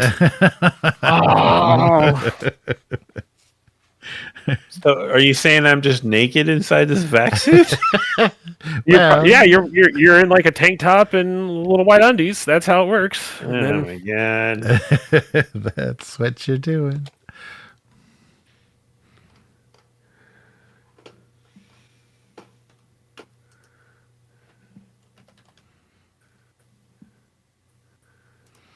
Wow. Yeah, I don't know.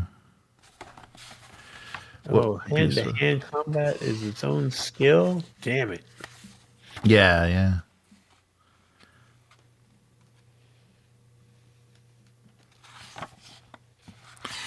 I don't know what I can take with my measly 140 credits to be very useful. Should I just go Geiger counter, all detectors?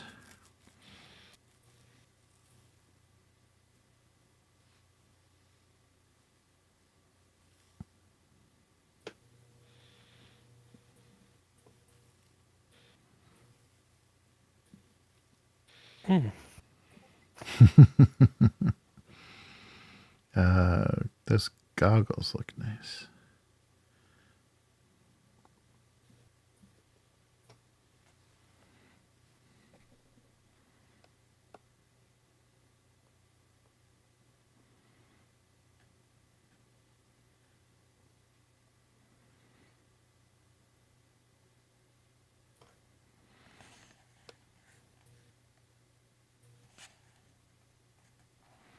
So none of us have comms, or do you have short range comms, Matt? No, Okay. No. Oh, okay. no. I have a body cam. I can sell that and get something else, but the body cam was cheaper than the comms. So, right? Wasn't the comms like $1,000 or something? How much was the comms? The short is 100. I'm definitely getting paracord. Oh, I got that too. Oh, you already got it? Okay, yeah. So you have a crowbar and paracord, okay.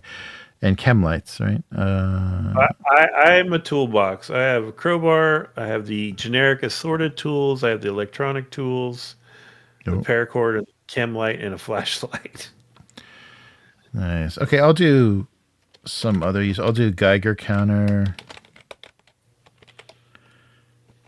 which is what, 20?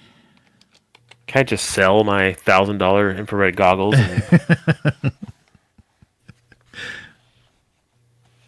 Yeah, do they say the prices? It's usually like, yeah, like half or a third sale price. That would be a lot regardless, though. So Geiger counter.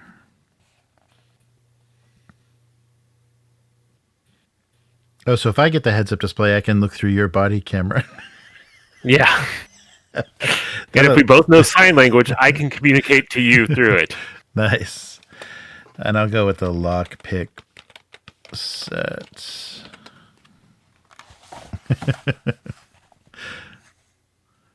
$40, yeah. So disable some. Oh, Matt, you could have got a 6-pack of beer in your loadout. I still got a little bit of money, so you know. Yeah, no. Yeah, it's like 10,000 credits for a 6-pack of beer, though. It's not cheap.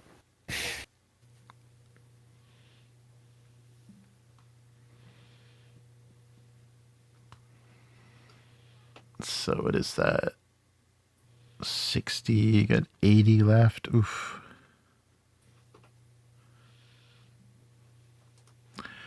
I should just go all in on ammo.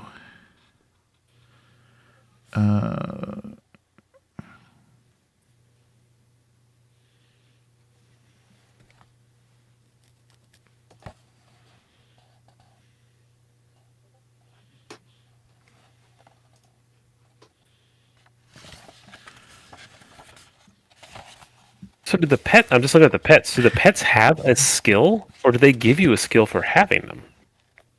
Because it says organic pet has 1 trained skill, and a synthetic pet has 2 trained skills or 1 expert skill. You can't get expert skill unless you have the prerequisites, so I can't imagine that's how that works. Yeah, maybe it adds to yours. Your pet teaches you industrial equipment. I don't know. But I guess it's like, because, I mean, otherwise they're completely a negative, right? I Right. mean, I guess they give you bonuses on rest saves. But it's whenever they, like, there's the thing you have to keep alive all the time. So I can understand that just being like a thing of, hey, you have this extra thing that you're taking care of, and because it's extra trauma during the game, you get some extra skills.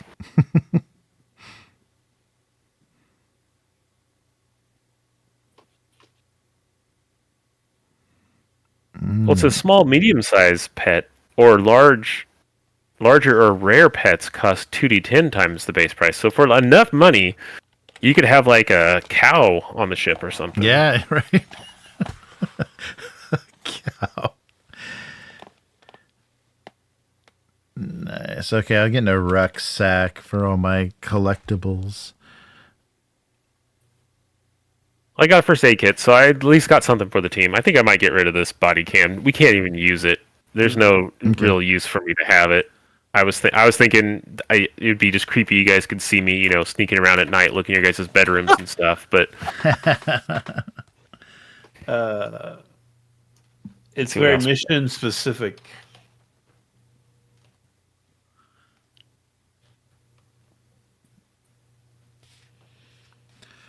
All right, and I'll just keep the 30. It doesn't look like there's anything else, yeah.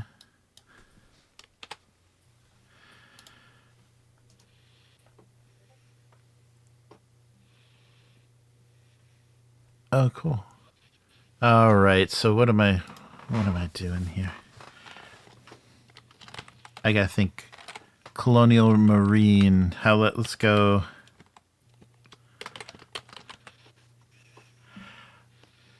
Amanda, but she prefers to be called Da Man, and she doesn't. she doesn't give a. No. What's a tough.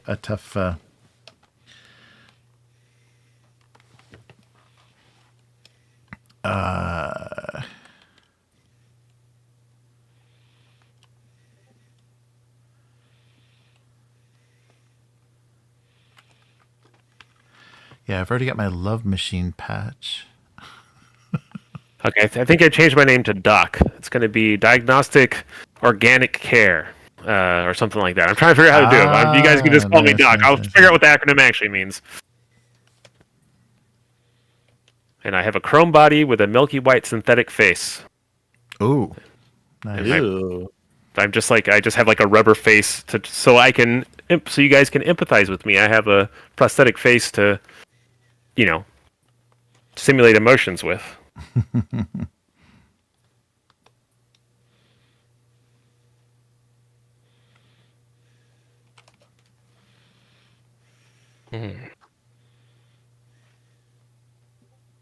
There's so much stuff on here that, like, as a robot, I'm like, I don't need a water filtration device. I don't need any of this stuff. Do they explain the androids in there? Do they say like they don't eat or drink or breathe or anything? Oh yeah. I don't think they do. Gotta use your common sense. Yeah, no, they don't. Yeah. Are the androids like satchels? We're not going to explain this to you. It's underlined. I mean, my concept was to be a very alien robot, as opposed to the I'm pretending to be a person synthetic. Yeah. Because it says android, not synth. You're going to be more like the ones from that dumb Picard show. I refuse to be anything from that Picard show. All right, I'll get a sample collection kit. That sounds like something you guys like. What's that creepy thing?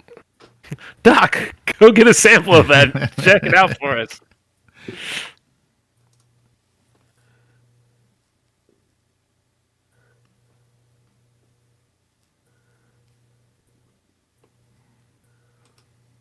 Oh, Abyss. I just saw the pictures on Discord of your kitty cat. Super cute.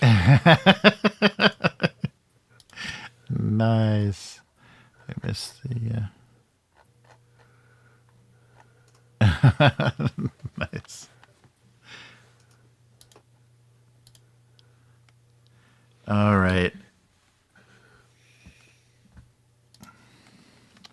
How did I miss those? Yeah, they should come. They should pop up, right? Discord just like embeds them. Oh, I didn't miss them. It says yesterday, but it's because it's past midnight here. Oh, right. Or should I get rid of psychology and get theology? Is that more appropriate for the robot? Could be a religious robot.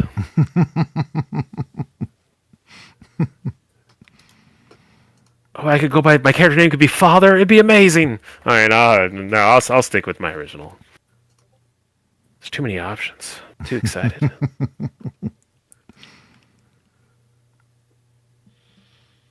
Do you have military training?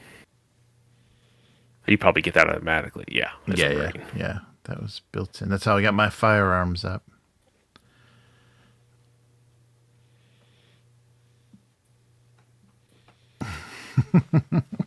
That was it, right? Buy stuff and done? Yep. And just do name and name, pronouns, and personal notes.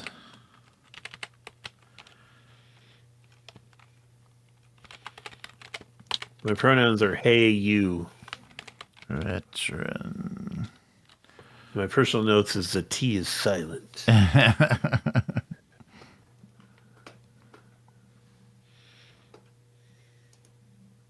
My pronouns is it.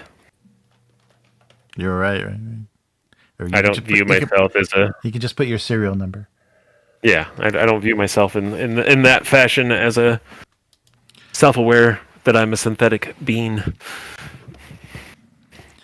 I think this Marine, because I want to get away from the weird womanizing connotation of my patch.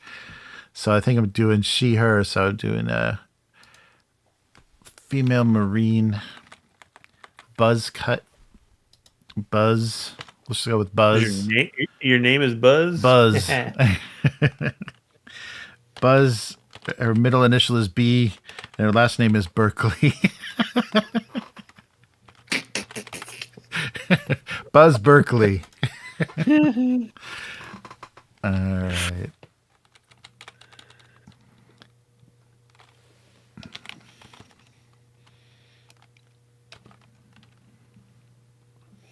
All right.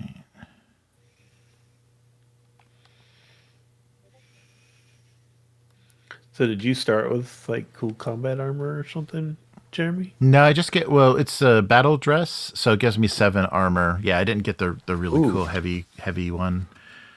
That's more than twice. More than twice my back suit. Oh yeah, I guess advanced battle dress is the only one that's better. That's 10. Yeah, so it's not bad. Yeah, it wasn't the worst. I thought I rolled real mid.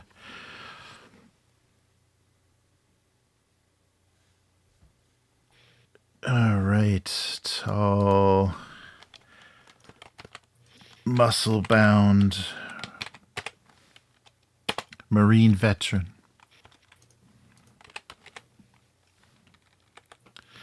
Now we got to figure out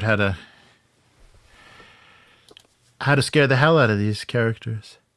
Well, it won't be hard to scare me. Oh yeah, that's right. That's right. I'm pretty. While I completely understand fear, I'm incapable of feeling it. So I don't know how that.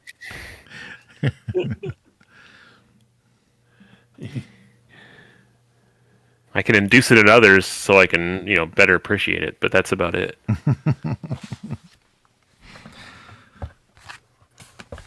Nice. So the melee is kind of funny because I can attack you with anything in my toolkit for a D5, or I can just punch you for 4 damage.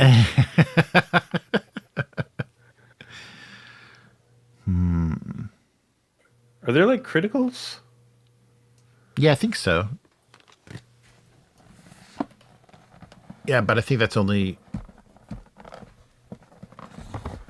rolling a. Oh yeah, I think the criticals are just when you actually wound people. Oh, when you roll when you roll doubles on a stat check or save, you rolled a critical. Oh,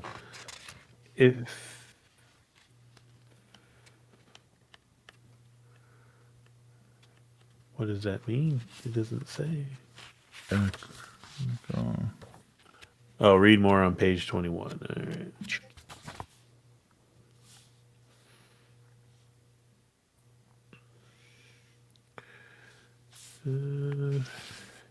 Lies. I mean, it's pretty much you do that because with the critical. Well, whenever you fail any test, right, you have to make a fear check or whatever it is. Isn't that how it works? when you fail, yeah, A panic check. yeah. When you fail, yeah. Yes.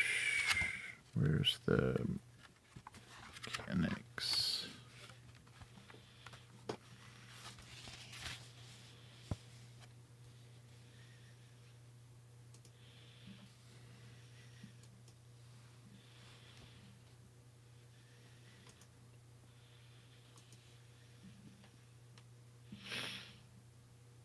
Something very good happens. Oh. Yeah, it's all narrative. Oh wow. Okay. Because I feel like this is one of those games that since you aren't making tests all the time, it's more of like, all right, time to do this thing. This is going to advance the story, and you made a critical. All right, then. Yeah, I was just wondering if like I hit someone in armor like Jeremy has with a crowbar. Oh right. Can I actually get through it with a critical, or is there no way a crowbar can hurt that armor? If it's narratively, But that might be the thing. It might be the critical is like you broke their armor because that's what happens if you roll the number or higher, right? Yeah, yeah. But yeah, there's probably it's a narrative thing, so it might be like you smashed their armor. Good job. Yeah, especially like if you're going into the attack, like saying that's what you're going to try to do. A critical would make sure that happened. This is one of those things that like rolling doubles on 2d10 is actually it's a 1 out of 10 chance, so it's actually very common to roll doubles, right? Mm-hmm. Yeah, that's true.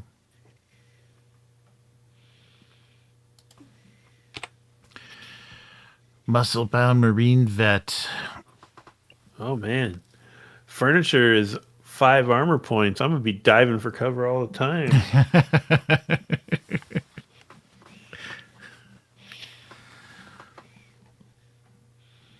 Okay, yeah, it looks like they're probably gonna just put it on the game master to decide what that critical look is doing. Right. And I still haven't found anything on ammo use. Yeah, that's weird. I wonder if that's just a thing that maybe, like you're saying, like it'll be like critical failures, we'll use it up, or even though it doesn't say that in here. Right. Yeah. You can buy ammo. Right. Yeah, that's what I saw. So it Well, must. and the weapons also have shots on them listed, but I don't know what that means. Like the rigging gun has 1 shot. My smart rifle has 3 shots. Oh, so is that what a mag holds? Like a shot's the number of rounds in a mag? Because it's a burst fire, but nothing is. Well, okay. The nail gun has 32 shots. Oh, that makes sense. Yeah. Submachine gun is 5 shots, so it must be burst fire. But then, like, okay, flare revolver has 6 shots. So yeah, okay. Yeah, it's when it's loaded. Because it's high burst. So high rate of fire. you're tracking bullets. Yeah. Or shots. You're tracking shots. Yeah, I've got- basically. Yeah, 3 mags. Oof, I've only got 15 shots with my submachine gun. That's better than my 3. 15. Is there like do some of these What's things say like auto fire or anything on it? No, yeah, nothing's got. No, but I'm assuming the gigantic smart rifle would be able to hold more than 3 rounds in it. So I'm assuming that that's supposed to be like every time I pull the trigger, it's firing, because it's doing 40-10, so it's firing a bunch of rounds. Oh yeah, that doesn't make sense for those. The SMG shot says 5. Yeah. So that has to be like every time you pull the trigger, that's many rounds, and there's no alternate fires or anything on them to keep the game simple. But then how do you know capacity? Well, I mean, I think that each clip is 5 shots or 5 bursts. Right? Like that every time you pull the trigger is a shot, but a shot can be 35 rounds. Because it's just like that's how much it's spitting out. Is how I'm reading it. Because like again, the smart rifle. I mean, I guess it's a rifle, not a. Yeah. Might just be an incredibly a single round like a. No, I mean that makes sense because the revolver is 6, which it should be. Mm-hmm. But it looks like they're kind of spacing out with damage, right? Because it's like the nail gun has 32 shots, but it does a D5 damage. Right, because it's like one nail. Whereas the laser cutter does 1d100 damage. Get a laser cutter. Holy, that's wild. Oh, it has a 1-round recharge between shots. Yeah. So I'm just going to assume that the shots it doesn't say anywhere that I've seen, but that the shots is basically how many combat attacks you're making with it, basically. The 50 credit ammo thing is just one bank of shots. Yeah. So it give my gun 3 more shots, or it'd give the revolver 6 more shots, probably. Even though, magazine or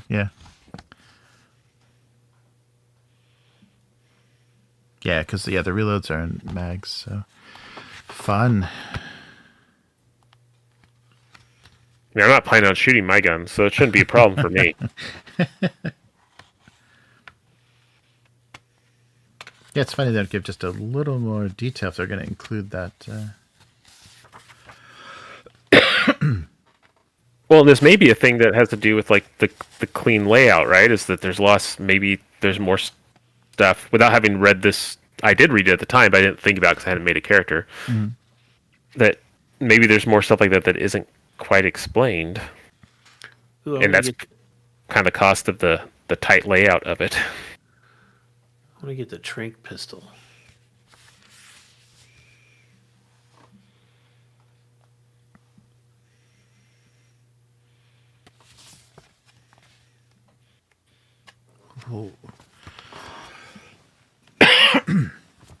All right, how you guys doing? Should we wrap things up? Oh shoot, yeah, we should. Yeah, it's late. All right, wow. Well, thank everybody for hanging in there. Boom, there we go. Yeah, so this has been a very long exploration of Mothership and everything in the deluxe box. So so sorry we couldn't pick up with Fallout. Hopefully we'll be able to do that next week, and we gotta find some time for Mothership. in our schedule, but we got characters now, so we can jump right in. So yeah, thanks everybody for watching, and we will be back again soon. Goodbye. Bye. Bye.